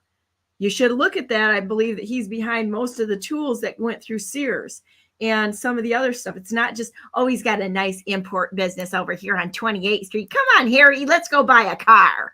You know, that kind of crap. It's like, are you kidding me? It's like, let's look into their backgrounds and the dealings that they have overseas. Where are they connected? Are they selling out? Are they standing on the principles of America first, America's jobs first, or are they shipping everything overseas? Let's look at Marjorie Taylor Greene for a minute. I've got a few bones to pick with her. Okay. And this leads into my next state segment here in a minute, but I'm going to say it. Why is it that she, like every other of these worthless politicians, why didn't she do something? Oh, I don't know. Was she getting money from the pharmaceutical companies before she got in there? I wonder what else happened to that might have compromised her. I don't know. But we've got a million questions that need to be answered, and just go, oh, she's such a nice person. Look at the words she says. She sounds just like J.D. Vance. She stands up in front of everyone with the great words to say, and everybody believes her. Did I tell you, besides the Peter Thiel, the CIA reference, I think it's Pence 2.0 that President Trump was forced to take him in some manner or another, or some wackadoodle came up with this idea. Vance and Pence, they're the same. It's like Pence 2.0 is Vance. So did I tell you about shaking the guy's hand? I shook his hand over here. And oh my gosh. It's like, I have never shaken a more girly hand on a man in my life. And it was like cold and wet and it has 90 degrees out. And I was like, ew. I'm like, ugh. I'm like, you know, it wasn't like even myself with my fantastically large stature has a better handshake than that. And I sure as heck wasn't cold and clammy at 90 degrees out. I'm like, dude, what the heck? Yeah. So, I'm just like asking a lot of questions, and the pomp and circumstance around this and why nobody wants to talk about it. I actually have a really good article. I think I left it up on JD Vance, and it was, I'll see if I can bring it up here, because I was like, are you flipping kidding me? Oh, that's what I said when I found out about Peter Thiel. I'm like, how can you people be that stupid to just go along and get along? We're just going to go along and get along as we just watch this country marched right straight to the death. Here, it's on Burning Platform. This is really kind of an interesting article. Watch them have it like take it down. I hope I got it all saved. I've got the link saved. But it's like I'm sitting there watching this going, and nobody's questioning this, but we're all sitting there, rah, rah, rah, let's go, let's go. Question And what? what's that? Questioning what? Questioning his appointment at the RNC, right? This is where I'm going to get Secret Service saying, oh, you can't say this. We're going to ban you. You know, we're going to threaten you or something. Well, screw all of you. Exactly. How come they didn't look at Peter Thiel? Why didn't they look at this guy before they put him in here? So I'm going to put this up here. It's Burning Platform. And I think that it's wise. Now, I don't know if he's controlled. I don't know, but nobody's telling any of us a darn thing. So if he's not controlled and he is, let's see. Oh, I wonder if they took it down. No, it's coming up. It's slow. We're slow. Kind of like a lot of things, I suppose. Look up THEIL. Yeah, he's in this article. But anyhow, Burning Platform, man behind Trump's VP pick. I'm like, I would take Kennedy a million times over than Vance. Vance is, I'm like, has nobody done a background check? Has nobody, I mean, if you're going to put somebody in place to run the country, wouldn't you do a freaking background check and find out who you're voting for? Or is it, I'm just going to listen to whoever somebody endorses? I don't think that's not called taking our country back or self-governance. That's called stupid sheep following. That's what I'm saying. He makes quick decisions based on, people that say, recommend stuff. And I know he's got a million decisions he makes per day. Well, I'm not even saying President Trump. I'm saying the American population. It's our responsibility as Americans to run our own damn country. It's not to sit there and look at anybody else. I mean, President Trump is amazing. He actually had the guts to step forward and do the right thing, right?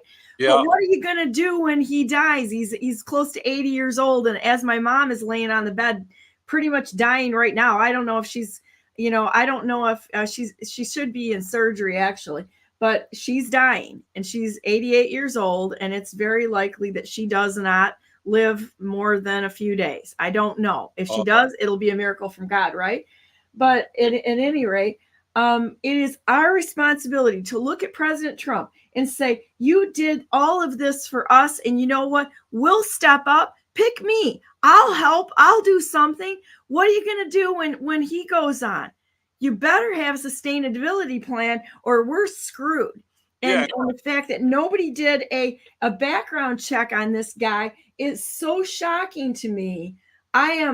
It's beyond description.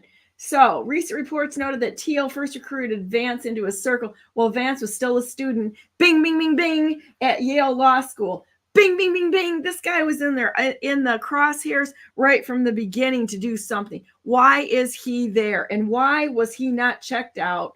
You know where the CIA goes to recruit recruits? They go to MIT, they go to Yale, they go to Princeton. Yeah. And I'm going to go ahead and as long as I'm throwing everybody under the bus, I'm going to throw MIT under the bus. We all know if you were in the Anon community for 2 seconds, you would have known that Aaron Swartz was killed by hanging with a red necktie around a doorknob. How do you hang yourself on a doorknob, people? Really? And so it's he was killed because he found he was a contractor working for MIT, and he found a whole bunch of child porn because these networks, these pedophile networks, have got millions of them in it across the globe. He found them, started downloading them 8 hours before they caught him and locked him out. That means that there were lots of videos in there. It wasn't just pictures and such. And we're not talking 16-year-olds that look like they're 20-year-olds. We're talking infants that were paid to create this stuff in order to sell it on these networks. That's MIT. And that's where, we could go down that rabbit hole for a very long way. So here you go. The guy that hung himself was the whistleblower, not the one that was doing any illegal acts with kids. No, and they took Aaron Swartz out. He was a hero. Yeah. He was gonna just to make sure. Yeah. And they killed him because he was gonna bleed it out there. Well, you know what? There's enough of us out there that were in the Anon community long enough to tell you that this ain't never gonna die. It's never gonna die because you know what? We have long memories on stuff like that.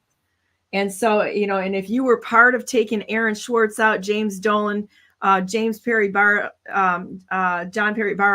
and that whole group of people there, Anons have a very long memory. It's never going to die. You couldn't kill enough of us to kill this, and that's just the way it is. And some of us are willing to die for this country, unlike you people that are only here just to make a buck off of it. So anyhow, but we digress, because this is just Chris and Don, and this is what we do. Just like that guy that hung himself and then shot himself in the chest. Or twice in the back of the head, that kind of thing, right? No, he shot himself in the chest. Went to the head because to make the point. But, he hung himself supposedly and then shot himself in the chest. Oh, please. That's definitely a hit. That's a CIA hit. And the CIA contracts somebody else out to do it. They don't do it themselves. Right. They're an organization, and they do operate in the United States. I don't give a shit that they say, oh no, our job is to perform outside in the foreign countries, and the FBI does domestic.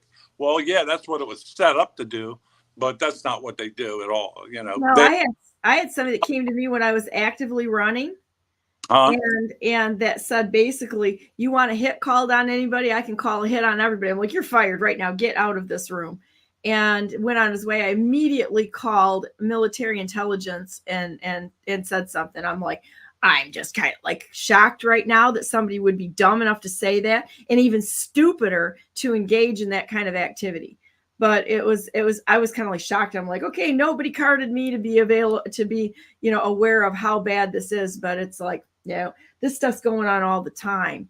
And so you just kind of hopefully have friends in high places that you rat them out to. And at that moment in time, they know that, they probably have a short future of being alive on the planet if they step out of line, because you don't do that sort of thing. The key is as Americans, we have to be willing to say something, see something, say something, not be quiet, and in all situations. So anyhow, Chris, how are we going to end this thing up today? With you saying a prayer. With what? With you saying a prayer. Why is it time to go? Oh, we're gonna have. I've got my J6ers on. I usually say it at the end of the J6ers thing. But anyhow, what do you want to say about anything else? We'll hold this Donna's VP pick for next time. Okay, we'll hold the VP pick.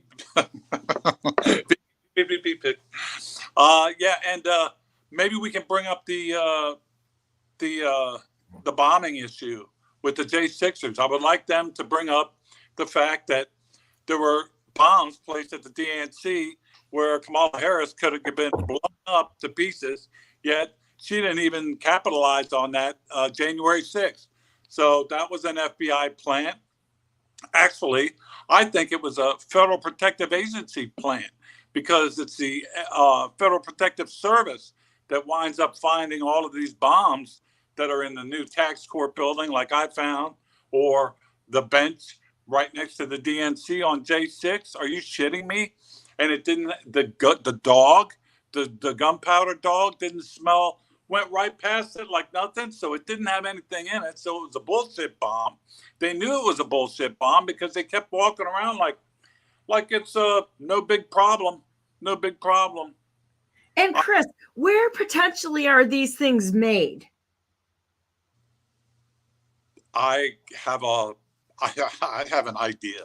I know we all do. It's like they can't hide this stuff anymore, because you can actually, as a person, track it down. And just so you know, if anybody has nefarious plans for anyone, there's deadband switches all over the place. You're not going to silence this. We are so done with your nonsense. And following the tracks, we're on to them. We know the companies, we know where this stuff, and we can follow the trail.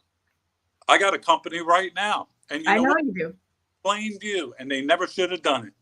They never should have done it, because I dug and I dug and I dug, and I found the parent company of a certain building that has a different name on it and is owned by someone else now. But that building's parent company, guess what they engage in? Making rebar, making pipe cylinders with funny screws on the ends of the pipes. They make all kinds of steel and iron type screws and all kinds of things. If you wanted to get a bomb together, you go right to that building and you just pick out what you want. Fill that bomb with nothing but black powder and screws and cut up rebar and glass and anything you want. Screw the ends together. Bam. Awesome. Well, we'll leave everybody with that little nugget of truth as we drop them here. And we'll be back on next week, Monday, with the big deal, Chris Steele. I'm going to take just a second break here, and I'll be on in just a minute with Jalise Middleton and Ryan Zink. Some more J6ers that we are going to beat this thing until we get it across the United States of America and that everybody knows the crime committed against Americans. May I say one thing? Of course. I want to say thank you to your audience for putting out the things that they do, for the information that they put out, because that shows the strength. And this is why the Democrats are going crazy right now, because of what you're producing online. I want to say thank you to every single one of them. Where are you watching? Where are you looking at the comments, Chris? Which channel are you looking at when you mentioned Rob being on and everybody else and Angela? Where are you looking? I was looking on Rumble. Okay. Yep. Awesome. Yep. Some of them aren't coming through to me. I can tell you that right now because I only see several of them, but I'm not seeing all the names that you commented on. Let me look a minute. Give me a shout out, guys, if you're out there. Okay, now I'm seeing some of them. But at any rate, all right, I'll be right back with J6ers, political prisoners in America. Thanks, Chris. All right. Bye.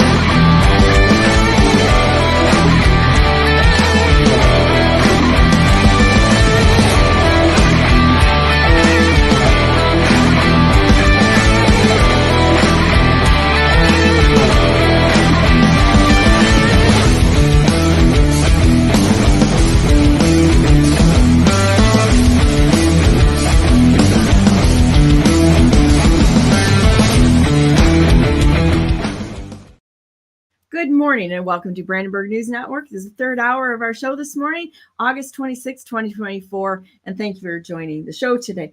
Thank you for all the comments that are there. I'm seeing them now. Sometimes I get into conversations and I'm like right here and I forget to look at the comments, but I am paying attention. So anyhow, I'm going to bring our guests on right away, and we have, let's see, Jalise Middleton and Ryan Zink. How you guys doing?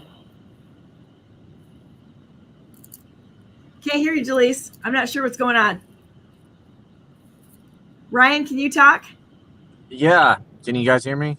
I can hear you. I can't hear Jalise right now. So we'll wait until we get that figured out a minute.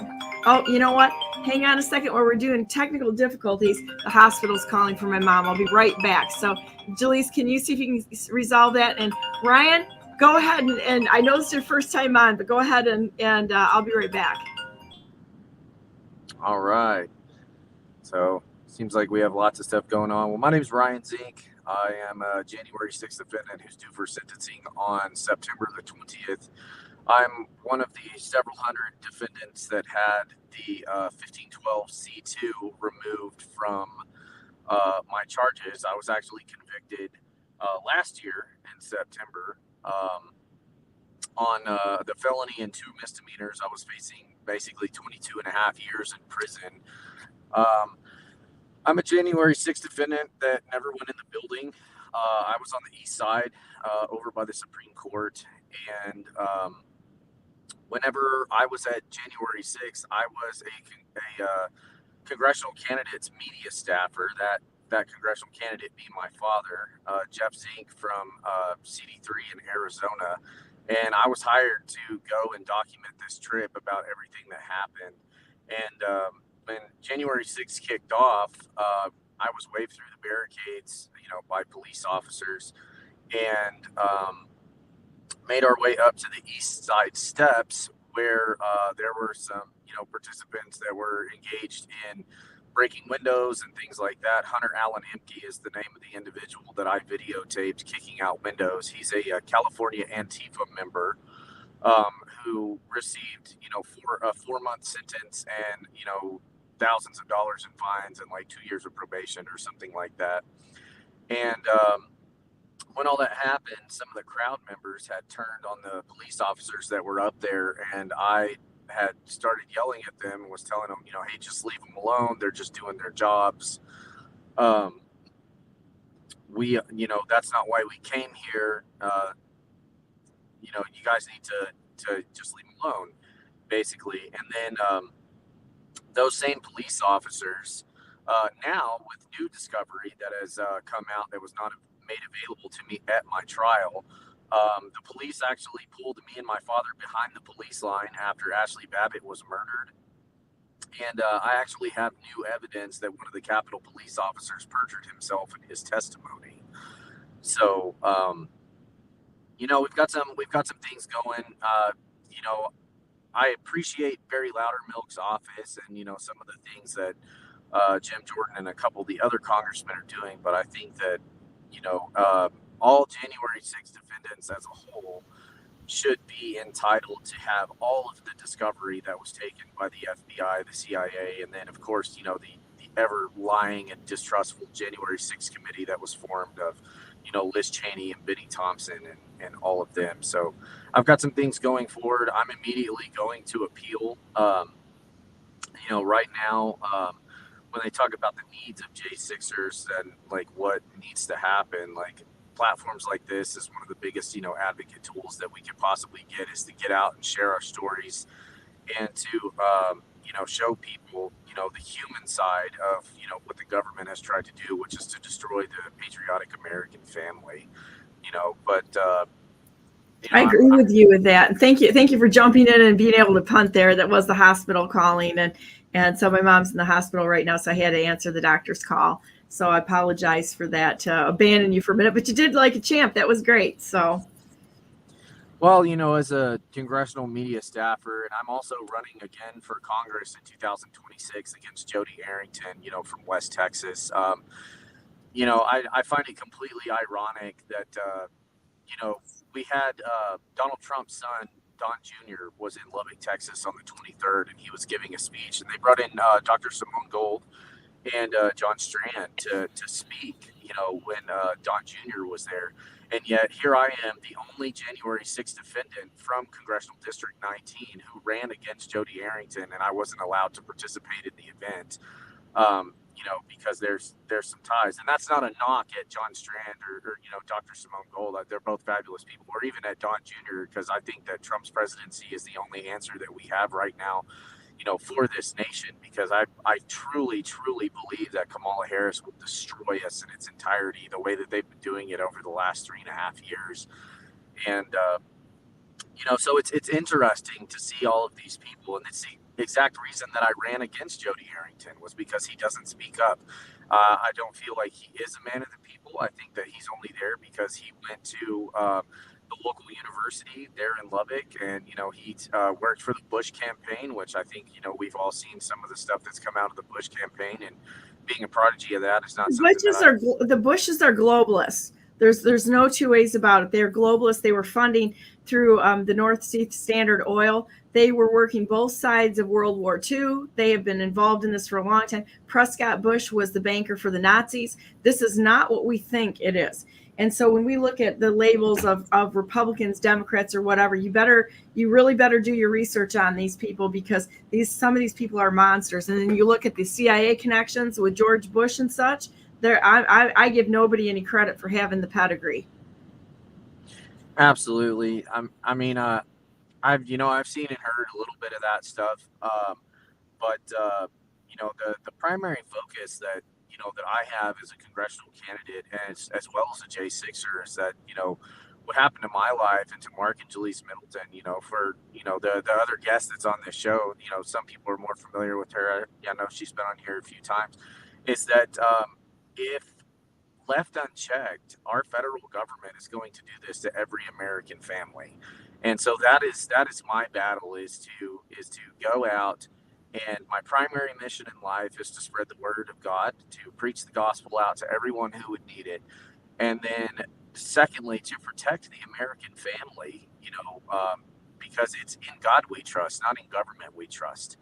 And because, people that are elected into these positions, they have, a set of rules and stuff that they can go along with, and that they haven't been doing. And it's up to the American people to hold them accountable. But where's the accountability for the bureaucrats? There isn't That's any.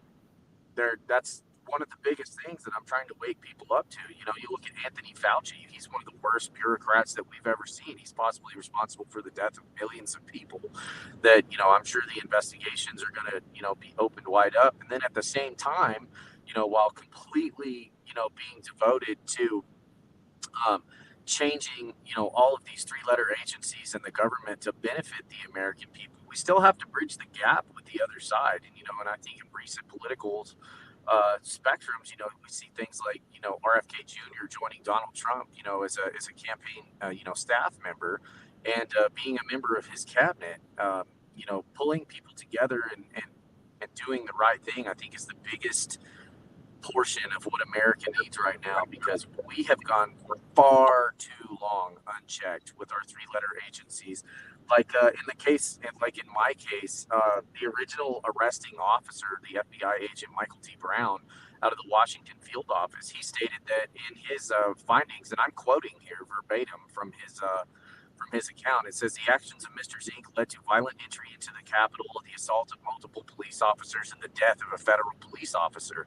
He tried to implicate me in the death of Brian Sicknick.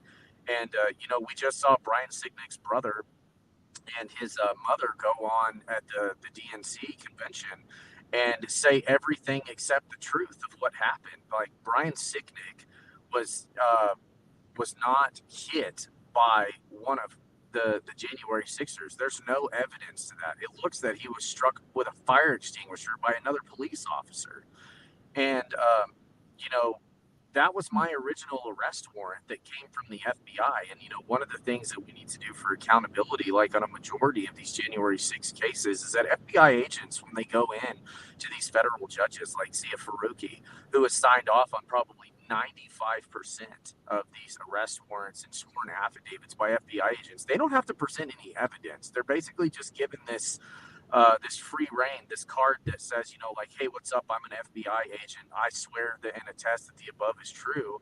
And then there's no way to go back and to look into these people's history and stuff. And you go and you look at, let's take one of the prosecutors against the January 6 defendants. There was a man that was repeatedly stabbing a guy in a traffic incident that was over another January 6 defendant, William Pope's case, for a long time.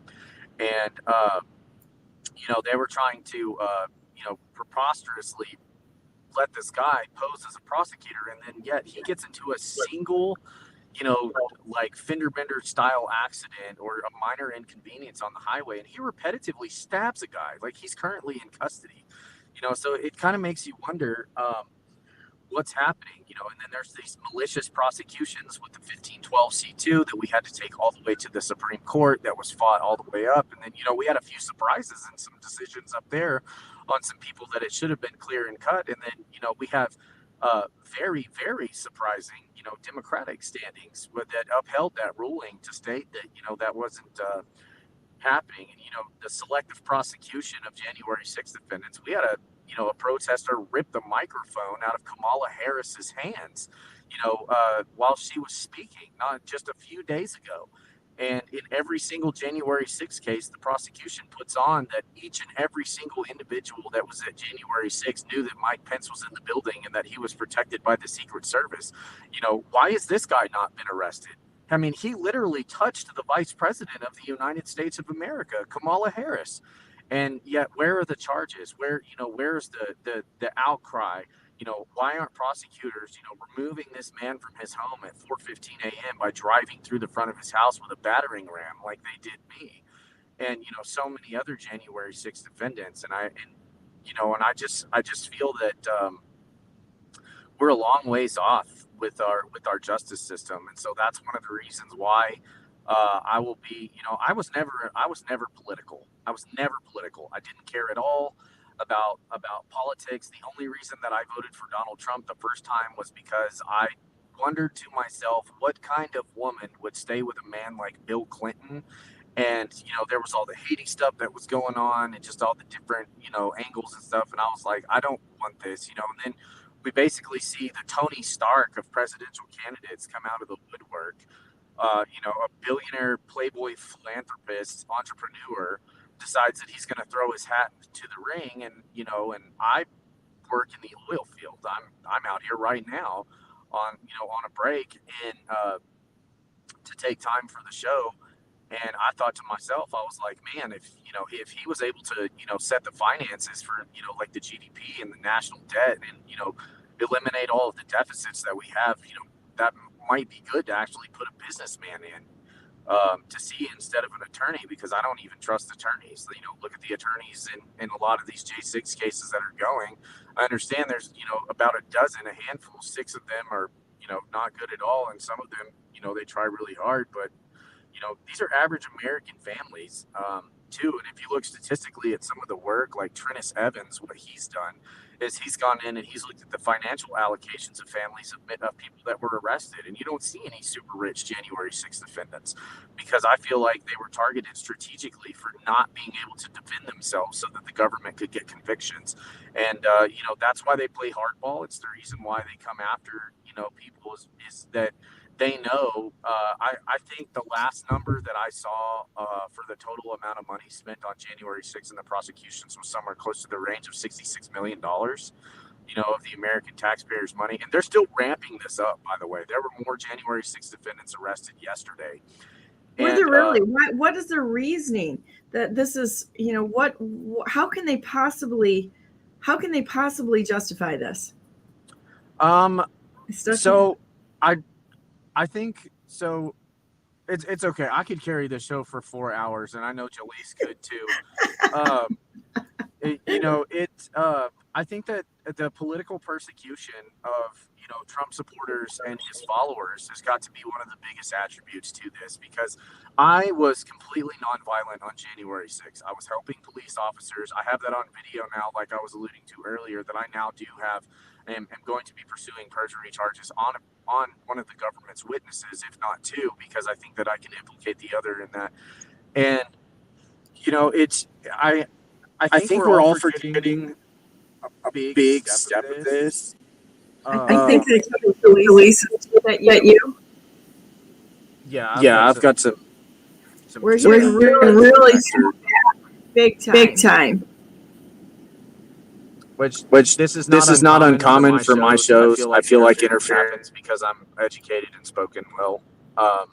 I just muted you.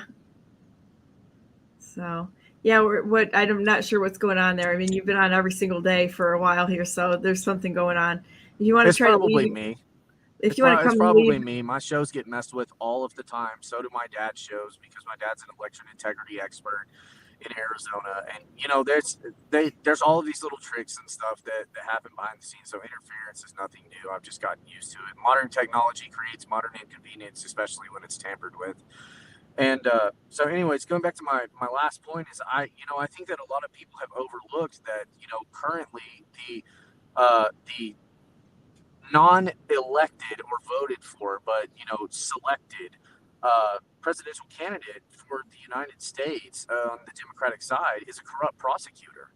And then you have people along the lines like Merrick Garland and Christopher Wray and all of these other guys who are targeting these events. We've had multiple breaches even to the White House during the time of prosecution of January 6th defendants right now, and they continue to ramp up those prosecutions because I think they think that it will benefit Kamala Harris as they go. And and you even see, like yesterday, there was an announcement made. I think it was by Merrick Garland, where he was talking about anyone who dares to challenge the elections results of 2024 can meet the same fate of the January 6th defendants. And I really feel like it's about suppression. That's what I think that this is about. I think that it's about suppression against the ideals of free speech in America.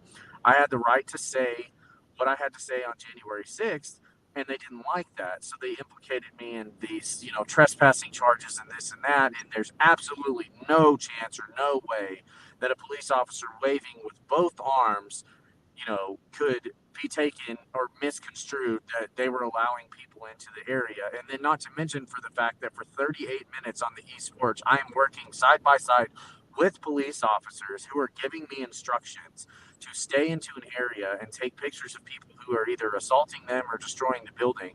But I was a violent rioter. I never broke anything. I never assaulted anyone. I never moved a barricade. I never encouraged anyone to assault anyone. I never encouraged anyone to go into the building.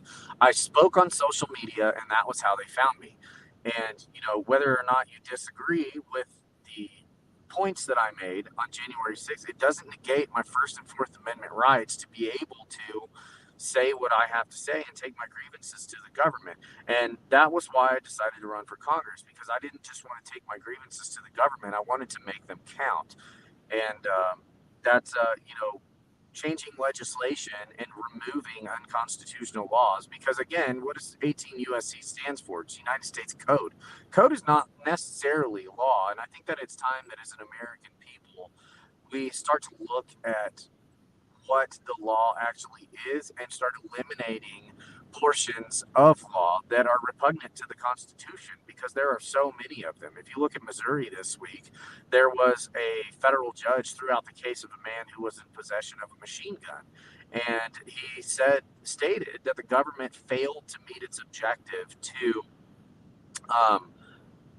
overdo or overturn the Constitution, that he has the right to have it. It doesn't say, it says shall not be infringed, and the judge upheld that. So that's going to be an interesting case, as well as, the most common misdemeanor amongst all January 6th defendants, of myself included. I think it's nearly 1,200 people have this misdemeanor, is at the appeals court right now, and they are, stonewalling and slow bagging this to come out, even at the Fifth Circuit, or moving it up to the Ninth Circuit. And so I think that, as a criminal justice advocate and a criminal justice reform advocate, that, it's time that we start seeing some of these decisions come out.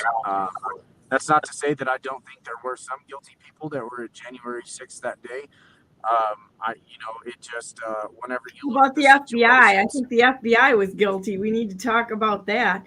There's a guy you can bring on that'll talk about that very, very much so. His name's Bobby Powell, and he would love to tell you about the FBI agents that were standing. I was within feet of Bobby Powell. Him and my father have also never been arrested, convicted of anything that's out there, and praise God for that, because Bobby's testified in multiple cases, and my father's testified in mine as well.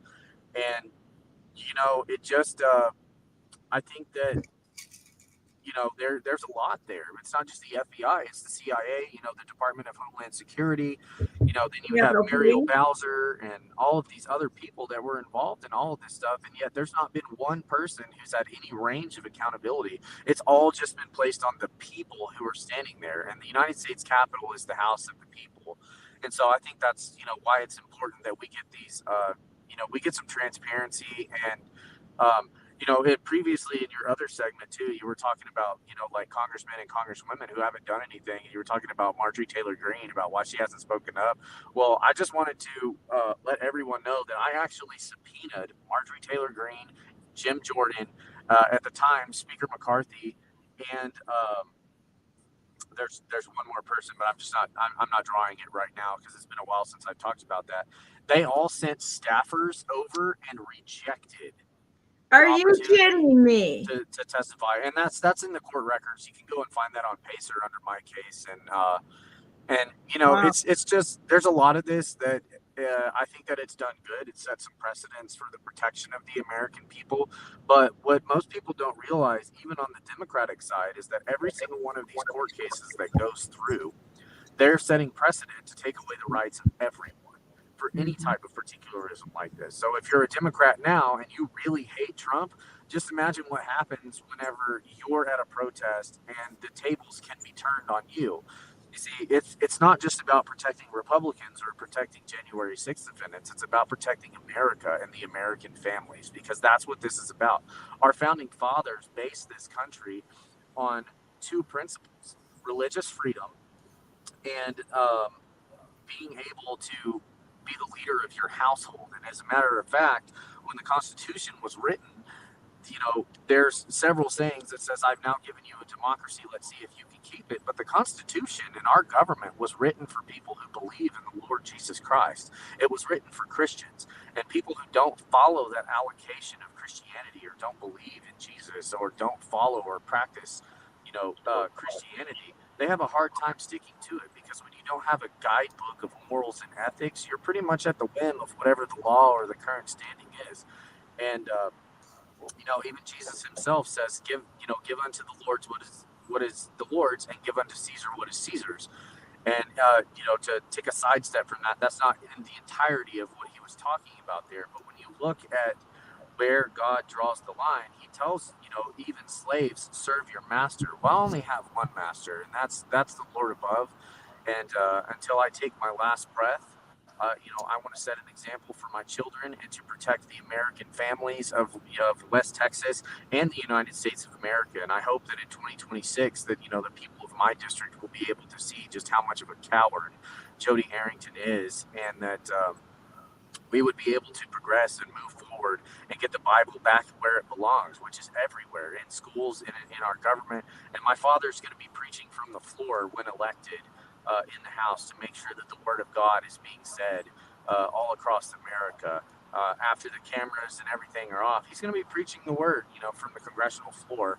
And I hope to help him do that and move forward, and just see where things go. So I mean, I'm open up for questions. I know we still have to get to Jalise too. Hopefully the technical issues will go away. Jalise, it's so good. I think I'm good.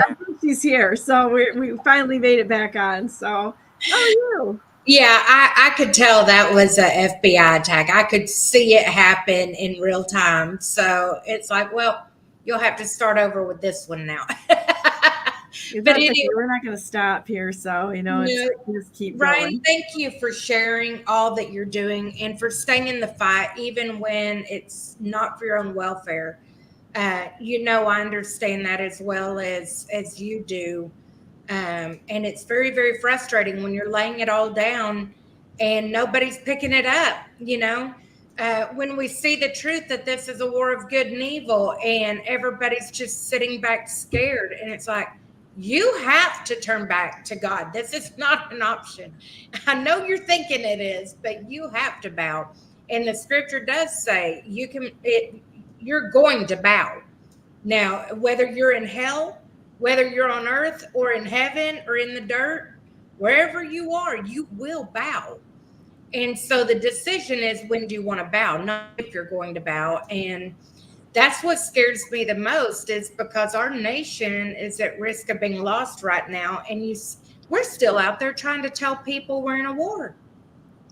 They are so deep asleep, we're still trying to tell them they're in a war. And this is very scary to me. I know it is you.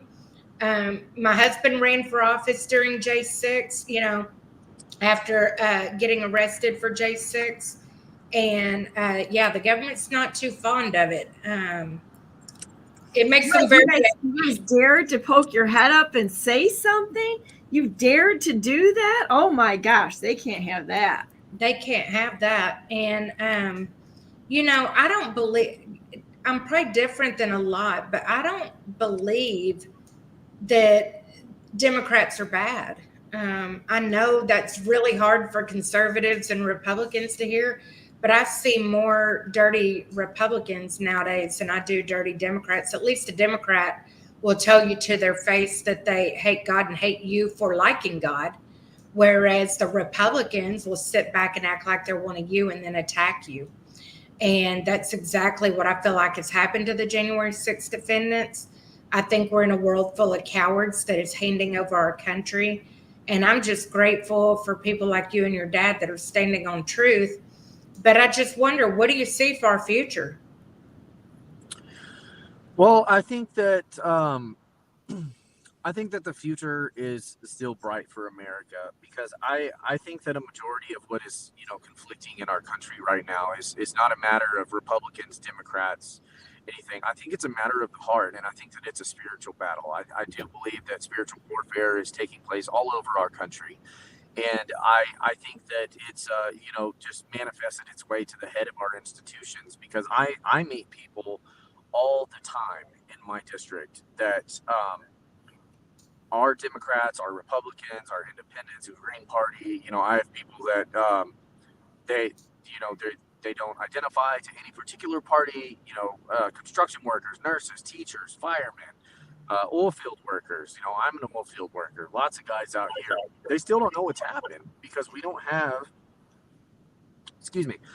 a good system of notifications. Nobody knows who to trust anymore. And a lot of people don't know this, but whenever I was in college, I was actually a media strategy public relations major. That's why my dad hired me to work on his campaign. And there is a tactic that is used that is called bad world theory, that whenever you are lulling in the polls, or you don't have content that's available, you will do things like the O.J. Simpson car chase, where you cover an event, you beat it to death, you make sure that everybody sees and everybody knows what's going on, because you don't have anything for ratings, and that will pick up the ratings. And so what we see right now is the bad world theory being played out. They want you to distrust the other side. They want you to distrust people. Like, women are supposed to do this, men are supposed to do this, hate each other, because the ultimate goal of the enemy, the devil, comes in to steal, kill, and destroy. And so what he's doing right now is stealing away the American family, because the American family, the family unit in itself, is the most powerful portion of the church, of what God calls the ecclesia. And the ecclesia, the church in itself, is derived of family. Church is not a building. Church is not a word. Church is not just a person in Jesus, although he is that. It is the absolute accumulation of all of the above that makes the church, because our biggest portion that we have to do is we have to go out into the world and be amongst sinners. Even myself, whenever I found Jesus for the first time, I was about 26 years old. I had a guy who was a police officer invited me to a church. It was kind of like a college ministries youth group thing that was going on at a church in Amarillo, Texas. And I had already started drinking for the day. So when I found Jesus living in a portion of sin in my life. Not necessarily saying that having a drink is a sin or anything like that. Just be careful. I don't judge people for the actions that they do. I just base them on how I would live my life and what I think God tells me to do with my life. But I found God at the end of a bottle, and then I found him again on January 6th, and I found him even more so whenever I was in the DC gulag in Washington, DC, where my food was being poisoned with chemicals, because I didn't want to take the COVID shot, and because I didn't want to, I just simply asked to be moved from a cell that was covered in urine and feces, because I didn't have any working plumbing or water. And then, days later, they would move me over, and I'm looking out the window after several weeks there, after losing a numerous amount of, of weight, and I'm looking out the window into the cemetery, and I'm wondering if I'm going to be next. And I feel this tranquility and this peace come over me as I say a prayer, and I see, God, if no one's going to stick up for me, if no one's going to come after me, then send me. That's all that I'm asking you to do. I will be okay with the consequences as long as people know your name. I'm fine with that. And then a few days later, they upped the ante and they put raw chicken in my water line. And I luckily about a week later, after discovering that, I made it out. I was extraordinarily sick. I've lost friends, I've lost family over this. And,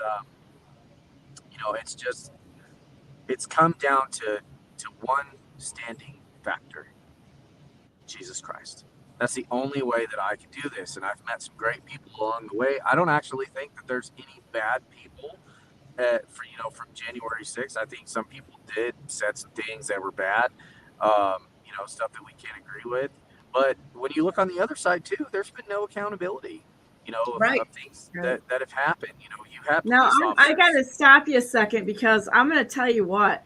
I'm like totally shocked that they put raw chicken. I was like, how did you find this? So I didn't have a cup whenever I was in jail. I didn't have anything to drink out of. So I was drinking out of the plastic bag that my soap came in. And that soap bag was see-through. So if it gives you any idea how far back I was arrested February 4th, 2021. And the guy that was next to me in my 2 doors down from my cell was Guy Reffitt. So that's how early in the arrest we were in all this. So, they were beating people. This facility was completely different than the facility that's given to people now. There was mold. So they all were over the beating walls. people in there. Yes, they were. Yes, you could very clearly hear people being beaten while you were inside. And I still, to this day, I've not figured out who, but the explanation that they gave us was that, it's just the little gangsters that are in here trying to hoard the tablets. We were in a unit by ourselves. There were no gangsters in there. It was only January 6th defendants. So, but anyways, I digress on that. So how I discovered that there was raw chicken that had been placed in my water line was I complained about the conditions of my cell to my attorney. And then I told my dad, hey, you have to get me out of here. They're putting, stuff in my food. And for that, they retaliated. So in that little plastic bag that I had, I was getting a drink, and I put the plastic bag up underneath there, and I saw something that was in the water. And so I picked it up with my fingers and kind of ran it through, and it was kind of fibrous, it looked like meat. And I was like, what is that? And I hadn't really been eating much because my food was already covered in whatever type of chemical. Like I remember having to put rice in my socks and run it under the water so that I could rinse all of the sorry, my truck's vibrating from the wind. You felt hold on everybody, we're falling down. But I remember rinsing the rice out just so that I could have something to eat, and because the eggs and the meat always soaked up the bleach or Fabuloso, whatever the kind of floury smell that was in there that was really bitter. It would always soak that up. And so it was, I either had two choices, just rinse off what I thought I could eat and not starve and stuff. And so I thought maybe some of that was in my teeth, and that it had come out in the bag. Well, then later, about 3 days later, after I'm violently ill at this point, I'm throwing up everywhere. I've been asking to go to medical, because I was having a lot of stomach aches from the chemicals that they were putting in the food for me. And so I was asking to go to medical, and they were refusing. And I was having nosebleeds, and I was bleeding out of other places from being this sick. And I got up, and I was so weak, and I was shaking, and I put my plastic bag underneath there, and lo and behold, a bigger piece falls out. But I saw it fall out this time. So I took my lovely government issued toothbrush, which is about this tall with about 18 bristles on it, and I kind of bent it and curved it and just kind of shoved it up in the slot, and 3 huge pieces of raw chicken came falling out of there. And then that was when I think that was the day that I really understood that I was in a different kind of fight, because I just remembered thinking to myself, what could I have possibly done on January 6th that would make somebody try to kill me? Right. And I feel like most J6ers have hit that wall now with it, but mine was very, very early, and right after that was when I had the basically my come to Jesus moment, where I decided that I was going to serve him, and it didn't matter what the outcome was. That kind of changed everything for me. It's where I found my voice. It's when I finally decided, hey, I'm going to do this. It's why I refused the plea deal, because they were asking me to blame Donald Trump and say that I know that he had invited me there to overthrow the government, and that's just not true. It's just not true. I was there to cover a media event, and something happened around me, and I was doing my very best, my very, very best to cover something that I was extraordinarily out of my element. I was a sports journalist. I wasn't a political event coverer of, as Kamala Harris calls it, one of the worst events in history since 9/11. and I'm a new journalist trying to cover all of this while being injured on, muscle relaxers and painkillers, completely out of my element, not knowing what to do, not knowing what to say. But apparently I said something that the government didn't like. And that's why I decided I was going to follow Jesus and try and always say and do what makes him happy. Because as a January 6th defendant, there's nothing that you can do or say that is going to please the government because they hate you. Ryan, that was something my husband said to me from day one is, honey, they always overplay their hand. So we just have to wait. And I think that was one area they did that. First off, they had higher expectations of us being as demonic as they are. And I think that's why they had all that geared up in the media of the worst thing since Pearl Harbor, the worst thing since 9/11. And it's like 4 people died and they were all protesters. Okay. Yeah. So that failed big time because they thought that if we got in there, we would act a fool. And there might have been a little bit of acting a fool. It wasn't the masses by all means. And the next thing I noticed about this is they did come at us so hard that they left us no alternative but to stand and stand firm, to trust in the Lord and keep pressing forward, that now we have nothing to lose. So what are you going to do? Take our life? You already have. What do we have to lose? And it's caused us to stay in the fight. Now, I still see many trying to negotiate with the enemy, trying to, as I call it, make a deal with the devil. But I think even the January 6th defendants I know that have tried to do that have still come back out of that going, yeah, no matter what, you're going to lose in this. And they've proven that. So really all they did is make us know for sure that the fight is not ours and handed it over to our Father. Well, that's their guaranteed loss. And, that's where we can kind of take our refuge and our rest, is knowing that we're going to win it. We've already won it. They screwed up. They overplayed their hand. Now, how many more lives got to die?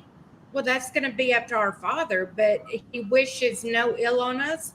He wishes that not one would perish. He went to a cross to take death back. Okay. So, it made the government so mad. And since they're listening today, I'll just read. We know they are. Oh, they're listening today. I know for a fact. I watched them do it on my computer on my side. And so while they're listening, I'll just say it again. All you can do is martyr me. I am a born again believer bought with a price. And all you can do is martyr me. So you do what you need to do, but just know my daddy will prevail. And I think you feel the same way, Ryan. I know so many other J6ers that, we might not have been walking our best walk before J6, but we sure as hell are now. There you go. Guys, I'm gonna step out a little bit and let you guys continue on for a minute, okay? Okay. So, I have to keep that hope and that reality on the table, not only for other J6ers like you. I feel like I am my brother's keeper. And I'm going to take a minute because you mentioned Guy Reffitt. And there has been a plea put out for Guy Reffitt last night. And what I find intriguing about this one is Guy Reffitt's been in jail almost 4 years. Yeah. He never has, and I'm in Texas, Guy's in Texas. He has, listeners, hear this. He has never went to federal prison. They have kept him in a county jail that is not equipped to hold a prisoner long term. They don't have, any recreation yard. They have no way for you to go outside and get fresh air. They have nowhere for you, no library, nothing. It's like being in solitary confinement the entire time. So his wife, Nicole Reffitt, that also works Freedom Corner, has put out a plea, and I'm just going to read it. It says, save Guy Wesley Reffitt, prisoner number 26216. Just because he's locked up, it doesn't give away his human rights. Fannin County Jail, Texas, phone number 9 640-4171. Please move Guy to better conditions. Warden King after 9 a.m.'s phone number 903-640-4171. Texas Jail Standards phone number 512-463-5505. Governor Greg Abbott 512-463-1782. AG Ken Paxton 1-800-252-8011. Fannin County Sheriff 903-583-2143. Texas Rep Reggie Smith, good luck with this one, at Capitol 512-463-0297. And the local district is 903-891-7297. And then we can go to the Fannin County Health Inspector at 903-583-7495. Demand an inspection. We are not supposed to have conditions like what Ryan has been pointing out, okay? He shouldn't have to worry about dying by food poisoning. He shouldn't have to worry about botulism. He should not have to worry about bot flies. He should not have to worry about having drinking water or a cup to drink it out of. He should not have to worry about chemicals on his food. And yet this is what's still going on in the Fannin County Jail. Why has this guy been left in a county jail for this long when it was, as they put it, a federal crime?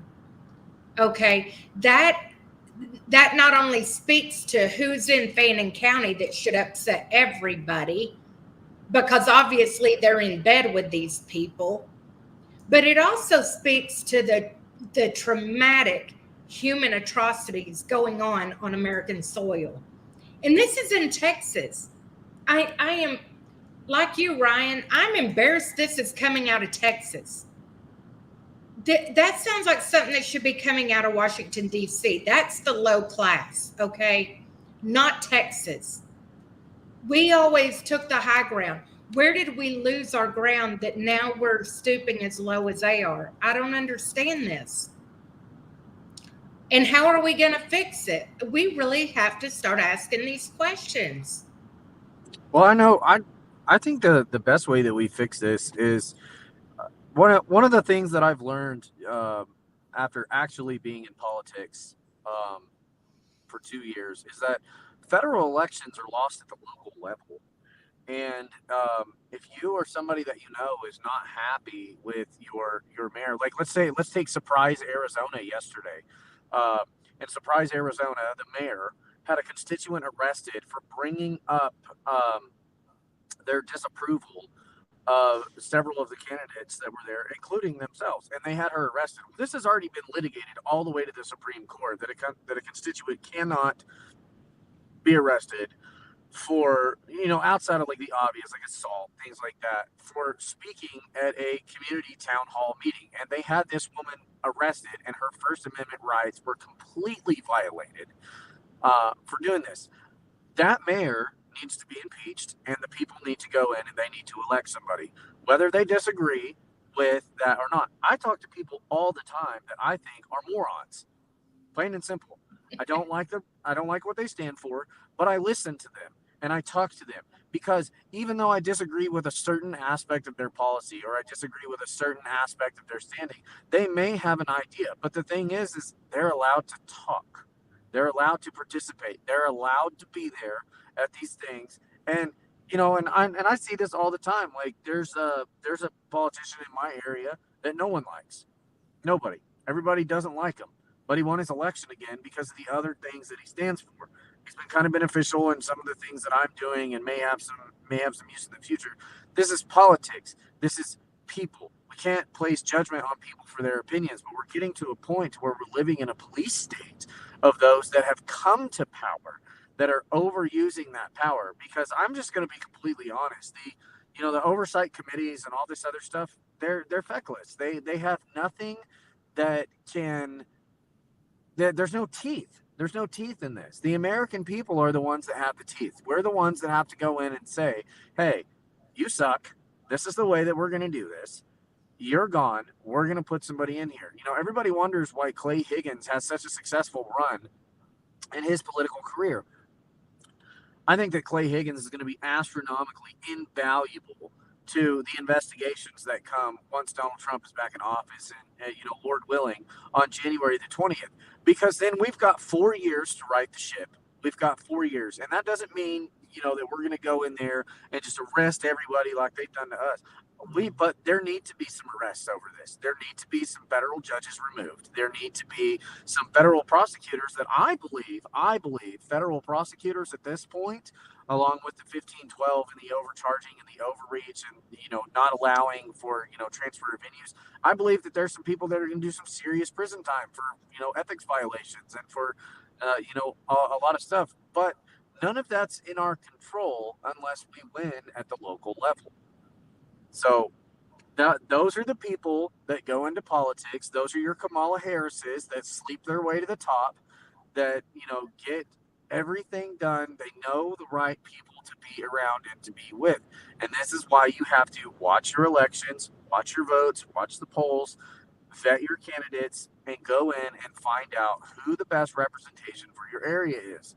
And that's one of the reasons why I think we have to be way, way, way more involved in our local elections, because in 15 years, these are the people that start to run for office at the national scale. And if they will take advantage of you over parking tickets or over, sewer repair or building a community center that nobody wants, or in local areas, building a baseball stadium that nobody wants, and, take the taxpayers' money and do things with it that they don't want, what do you think they're going to do when they're in charge of all of our money? Yeah. And then, debt relief and tax, and tax reform for Americans is another huge, huge aspect of what we need. Because if we are capable of sending billions and billions and billions of dollars to Ukraine and to this country and to that country and to this and to this, we're being taxed too much. They're plain and simple. They are taking too much of our money to be able to do frivolous things with it. Now, I do believe that we are supposed to give. Jesus tells us to give and to give generously. I believe that, but I don't believe in paying both sides of a war. We've been fighting this proxy war with Ukraine and Russia now for, 2.5, 3 years. And I don't believe in just handing away money that doesn't have to be paid back. I don't believe in that. I think it's, it's completely human and personable to be able to give a country money with the expectation that either this is a gift and it's a small gift for infrastructure, like we can go and build water wells and schools and stuff like that, to that benefit the economy. But if you're asking us to send American dollars to send soldiers from either side to their death, and we're not directly involved in that conflict, to where it's affecting the lives of American citizens, like where American citizens are the ones that are truly being there, we have no business being in it. And you have your warmonger congressmen and senators that are always looking for, a competitive edge to boost their portfolios, because let's be honest, war's profitable. It always has been. That's a problem. Because it's never the congressman's son that dies. It's never the senator's son that dies. It's not. It really shows how disposable they see the American people's lives. It just does. And it's a horrible thing. People don't really want to think about that aspect of it. We don't want to think they're that evil. Those are the same people that don't want to think our children are disappearing by the masses while they rape and kill them either. Well, and even then, it's to the point, like, they don't even take care of our troops afterwards, which is another one of my huge policies, is I want to completely reform the VA and take care of them. because our American soldiers, like, let's just be 100% honest. The American military is the most badass force on the face of the planet that will completely wipe you out and eviscerate you no matter where you stand. There is a reason that the name United States of America rings bells. Just ask anyone who's ever been on the other side of a C-130 or any of those planes that are up there in the sky, because we don't even have to reach out and touch you on the ground. We can kill you from 3,000 feet. You know, it just, and these guys and these men and women, they go over there, they sign up when they're 18 and green and don't really have a lot of, either don't have a lot of options. It's what they want to do because they want to be, you know, like the legacy parents that they have that served in the military, or, you know, or there's an opportunity and a benefit. It doesn't matter how they come in. They come in and they serve. And that is one of the biggest things, is that many of the people that go into combat zones, not like Kamala Harris's VP pick. Nope, he's stolen valor. Didn't happen. Checked it out myself. Had some veterans go and tell me it's confirmed. Nope, bunch of BS. Guy didn't, you know, he's not a combat veteran. You know, these guys that go overseas, like friends of mine, I have friends of mine right now that are walking around with shrapnel in their body. They're walking around with bullets in their bodies. And that's something that I've never seen or haven't been a part of. But I have been there for the fallout. I have been there for the aftermath while they're coping with alcohol and while they're coping with the things that they were required to do to be a United States soldier. I have been there for that. I've seen some of them go to jail. I've seen some of them lose their marriages and their relationships with their children. I've seen some of these guys come home and commit crimes that could be helped if the federal government were going to step in. And now they're trying to take away gun rights from veterans. They're trying to take away their children. They're trying to take away all this. These men and women have paid the ultimate price when they give their life for the country. But on the way there, they're sitting there with the gun in their hands, knocking on the door saying, hey, I don't want to die for my country, but I can. And then we come back here and treat them like this. It's absolutely unacceptable. And they're using January 6th in a new way, attacking the veterans. You know, it would be a tragedy to not bring this up every opportunity we can. 7% of the American population are veterans. 7. But we have over 20% veterans in prison over January 6th. They are arresting and imprisoning them at a higher rate than the average citizen in America. And the reason, and even in DC too. Look at the crime rate in DC. You know, they're not even arresting normal people and putting them in jail. You know, the crime rate. We've had multiple congressmen staffers assaulted, you know, carjacked, and all this stuff over there because their sole and primary intent focus is to get Trump and get his supporters. Yes, but they deem the veteran a threat to national security. They train them, they equip them, and then they deem them a threat because they're trained. So they're actually imprisoned over January 6th at a higher rate. The other thing I want to speak into that is, you know, I was a home health marketer.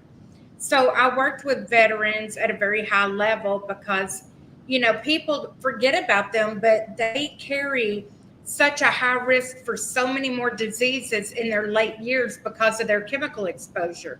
And so they pay all the way till their death because of their service to America.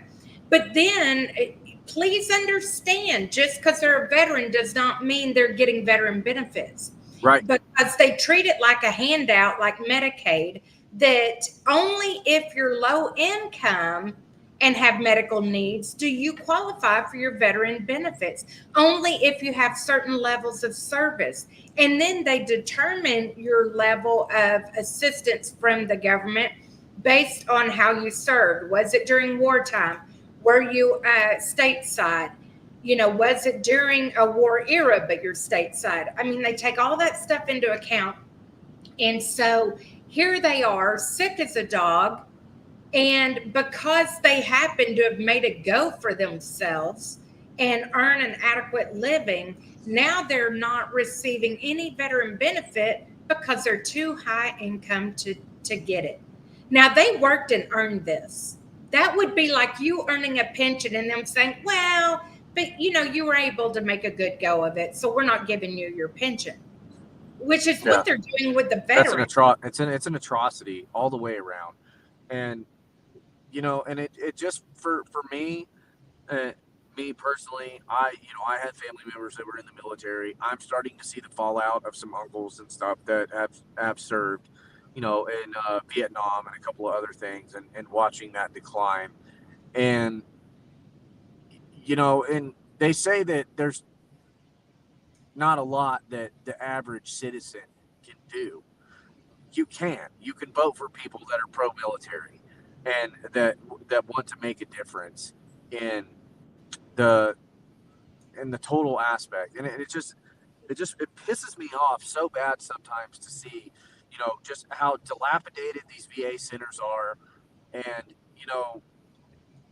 I just think that on top of that, so whenever you look at the backdoor plans of all this, the Harris administration wants to remove private health care. They want to remove all these things and make it funded. Well, we see what they do with the VA and with our soldiers, and that's just another policy. I don't want any part of that. But I also want to go back and make reform to where the insurance companies, because if you look back when Barack Obama was doing all of the Obamacare and they were going through and they were, getting all of the stuff together to make the current legislation as we see it today, who did they get to write all of those policies? They got the providers to write them, and like who better to write, law and legislation than somebody who's going to benefit off of the backs of the American people. And that's sick and it's disgusting and it's wrong. And so we need to repeal a lot of legislation when it comes to that, just to the normal stuff. But when it comes to our veterans, I'm sorry. I don't care if they went overseas, lost a leg, or they never left training, period, and they have an injury. They served. I have a friend of mine who went to the military, joined the Army. While he was in basic training, they were out on one of the courses, and he slipped and he broke his back, and he had to get an honorable discharge from service before he ever even completed. And he's had 2 back surgeries they've never paid for. He's has a lot of problems, and actually had to change his career path in now in our late 30s. To do something else because he's from his injuries, he's not able to do that. From that point forward, if you have an honorable service right there shouldn't be any reason why the federal government is not picking this up. After all, they can tell us what we put into our bodies with COVID-19, but then they can't take care of it afterwards. You know what I'm saying? Like that's just wrong. And that's one of the bills that I'm working on is the Veterans Affair. And so I'm titling it the Veterans Affair and Healthcare Adjustment Bill, because we need to make some serious adjustments to this. And I don't want politicians writing this. I want American soldiers writing this policy. So if you're one of those people that's out there, you can reach out to me on my email. It's ryanzink.vote is my website. You can go on there and check that out. I don't have any of that stuff posted. I'm still working on that for going into the election cycle of 2026. At some point, I would like to post that and get it going. But I do need some guys. I need guys and girls from across all spectrums. And don't come to my campaign talking about transgender rights in the military and all that stuff. That crap's not going to be included in my bill. It's not going. There's 2 genders, a man and a woman, and they have the choice to either put God at the head of their household or not. Anything else is FUBAR. Not going to have it. That's an interesting point because, all through, I'm a little older than you, but all throughout my life, the transgenderism, was you had to do psych evals to go into the military. And that would have been a surefire way to know that you were not psychiatrically strong enough to go into the military. And yet we have now taken them. And now that's pretty much all they can get because they infected everyone else with that stupid vaccine or ran them off when they refused to take it. So, very sad. I plan on helping with that too. because Donald Trump's talked about it, where if they got kicked out of the military over it, that they're going to get their back pay and stuff. And they absolutely should. They absolutely should. The government does not have the power to tell you what you can and can't put in your body under certain circumstances. We have the shots that they have to go in. They're going in, dengue fever, all of those kind of things. But we, just like RFK said when he's coming in, let's make America healthy again. We need to go in and we need to look at the side effects of aluminum, that all of these understudies and everything are coming in. I'm not a medical expert, but I have an uncle that is, and he says don't get the COVID vaccine shot. He says don't touch it, don't go near it. You talk about all of these other programs, which is what I'm speaking about. I'm not a medical expert. I just say that this is not medical advice, but the vaccination schedules for children and things like that. The things that we're being told by unelected bureaucrats are not the truth. These government funded labs. There's two different ways that you get the outcome of a study that you want. You either have a government funded portion of it, or you go and you talk to the people who are making the product and they will design some series of tests. But we're not seeing, we have no long-term results for human clinical trials, all this stuff, and it all needs to be looked at, which is why I'm all for RFK joining the Trump team. I'm a Trump supporter, now more so than ever. From what I've seen from this tyrannical, just godless dictator and Joe Biden. And I don't even really think that it was him that's been pulling the strings. Like, where has Joe been since Kamala Harris was selected, not voted, and selected into office? Like, how does that work? There were millions of Democrats that I feel like their vote has been disenfranchised because they selected Joe Biden. It's a great opportunity because, Democrat or Republican, we know how our voting system should work in America. And I really hope, and I'm more worried about Republicans than I am Democrats, but I really hope that Democrats are wise enough to want to save their future for their children. And they recognize that this is tyranny. This is not my party. I'm still a Democrat, but at the moment, to save our nation, I have to come against this tyranny. So therefore, I'm going to partner up with the other side, and we're going to stand together and put a stop on this. My fear is the nastiness that I'm seeing out of the Republican Party are going to try to use that as an opportunity to taunt.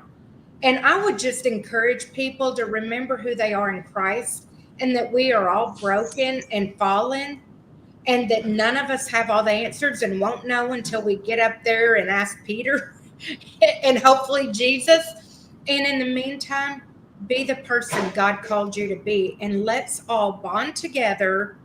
I know it sounds like a kumbaya moment. I'm not asking for that. This is a business venture. When you go into partnership to make it an empire, to get done what you want to get done, this is a business venture. And so anyway, with that, I'm going to start shutting this down. Ryan, I want to take a minute with you. I like to answer 4 questions on this show. The first one I've heard you answer, and it's because I missed a bit, guys, so forgive me. But the first one is always, who were you before January 6th? Who was that guy? You said you weren't political, and, you talked about what you were doing and where your stances were. Now I want to know, you went to prison. Where was Christ when you were in prison? How did your life change with Christ? So, I had the brief stint of pretrial custody that I went through for about 2 months, and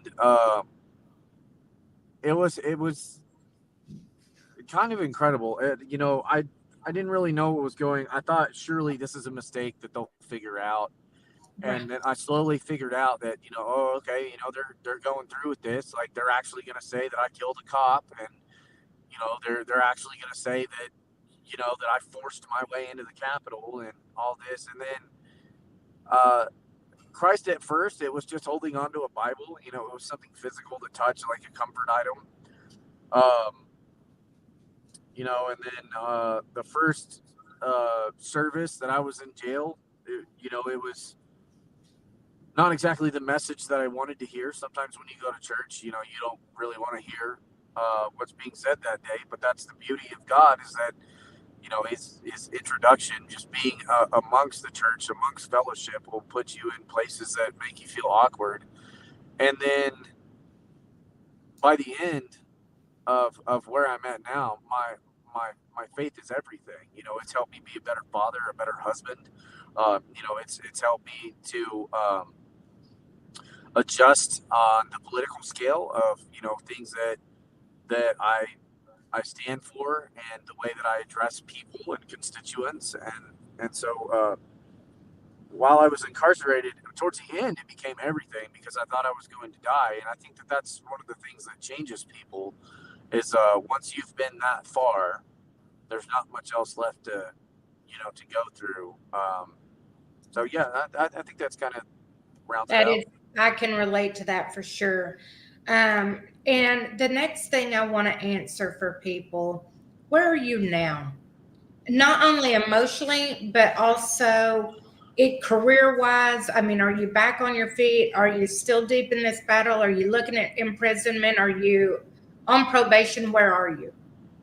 So right now I'm on personal recognizance. I have to call in once a week. If I'm leaving Oklahoma or Texas, I have to make a phone call. I go to sentencing on September the 20th next month to find out if I'm going to get time in prison. And so my felony has been dropped. I have 2 misdemeanors. I have the most common. Oh, you murdered a cop, but you don't have a felony? Yeah, apparently. I always have to point out the ridiculousness of what's occurring. Yeah. And, so I have that. And then I'm about $300,000 in debt. Fortunately for me, I have the oil field. My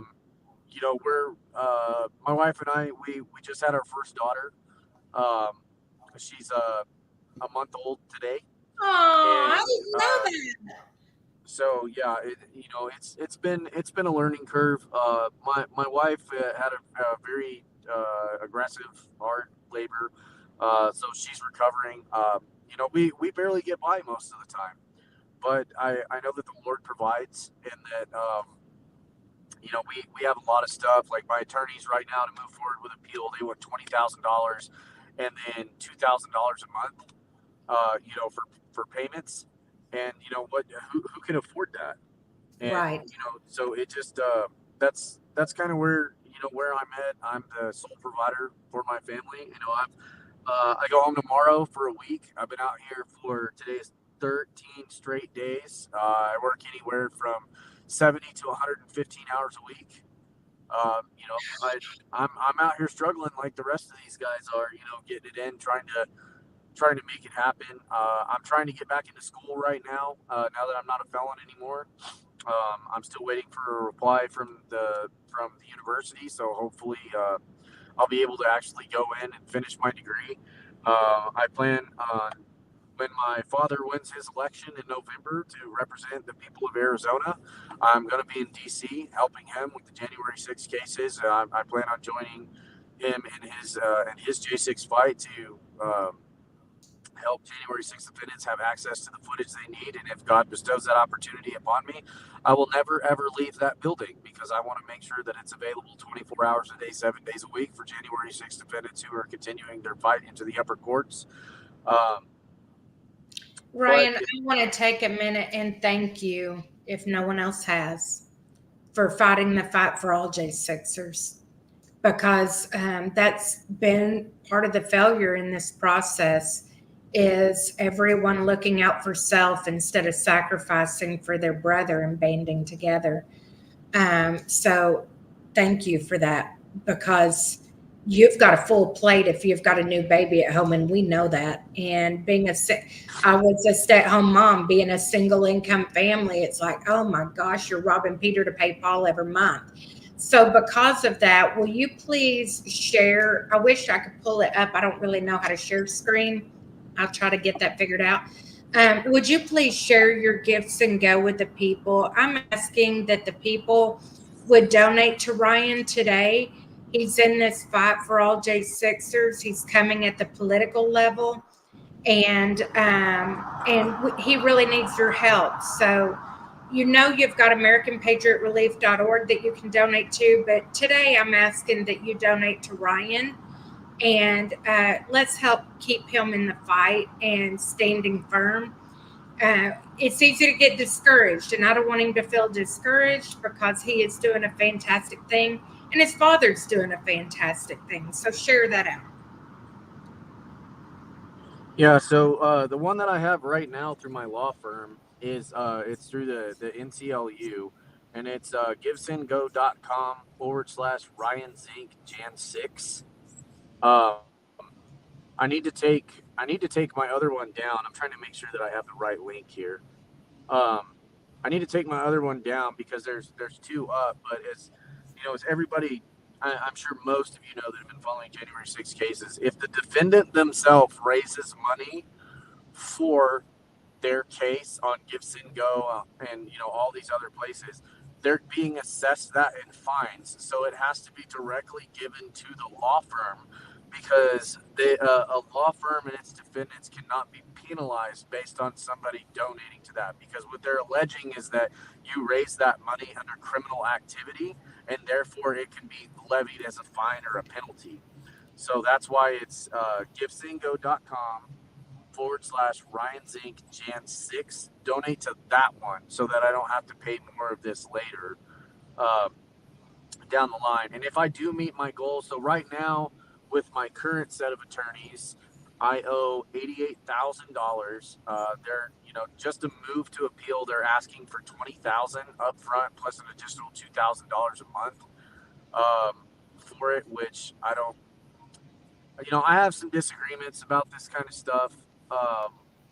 About the cost of these legal, defenses and everything, because on some level, I feel like attorneys already are, profiting from this. Like, it shouldn't be a disruption, right. But at the end of it, they're still the only ones who have stood up, with some great ones, like John and Roger and Emily have, had some successes with J6, not very many, but that's not talking down on them either. It's just saying that, it's such a hard district, to come into. And then you've got guys like Anthony Sabatini and a couple others that I won't mention because they're just foolish.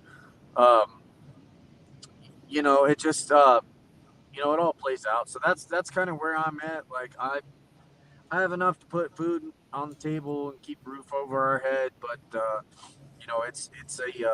it's a learning experience. I've been looking at getting a second job here, even with this many hours, because I work 2 weeks and then I have time off, and so is what it is. Well, let's take it to the Lord and close this down in prayer, because we know that He's the authority over all of it, and He's our provider. He's our healer, He's our provider, and He's really the only one we can trust at this point. So, if you'll bow with me. Heavenly Father, we thank you for this time together. We thank you that there are still truth seekers and those willing to stand firm on the rock of salvation, that we can trust you in all things, that we know that you are still on the throne, you are authority over all things. And Father, we know that this battle has already been won. It is just a matter of standing firm patiently and waiting for the Lord to provide. In Exodus 14, you told the Israelites, do not fear, but stand firm, that the Egyptians you see today will never be seen again, that you, the Lord your God, will fight for us. And Father, I'm proclaiming that over the January 6th defendants and the battle going on for our nation. All this we ask humbly in your name. Amen. Jesus' name, amen. Thank you. I'm able to pop back on here for a few minutes. So, busy day here at the Brandenburgs, Yay! Thank you so much for sharing your story, Ryan, and always for you, Jalise, and thank you for praying for this. So this is the time of the show, boys and girls. We go to ding, ding, ding, ding, go to BrandenburgForGovernor.com. Oh, man, what happened to my hair? I step outside to take our phone call, and I start looking like a long-haired cat that's been severely licked by its mother. So yeah, that part of the show, boys and girls, go to BrandenburgForGovernor.com. I'm the best non-conceder who has ever not conceded in the history of the United States of America. And, we've got choices every day to make to be more resilient no matter what gets thrown at us. And God will walk us through us. It's amazing. So with that said, heart, hands, time. God bless you all. God bless all those whom you love, and God bless America. Make it a great day. It's a choice. It's always a choice. It starts here, here, and here. We'll see you tomorrow. I've got on, I've got Eric White on and John Tater, as well as, I think that's it. And then who do we have on tomorrow, Jalise? We don't. I will be out tomorrow. That's right. Oh, that's right. John and Courtney, and then Eric White on tomorrow. So you guys have a great day, and we will see you tomorrow.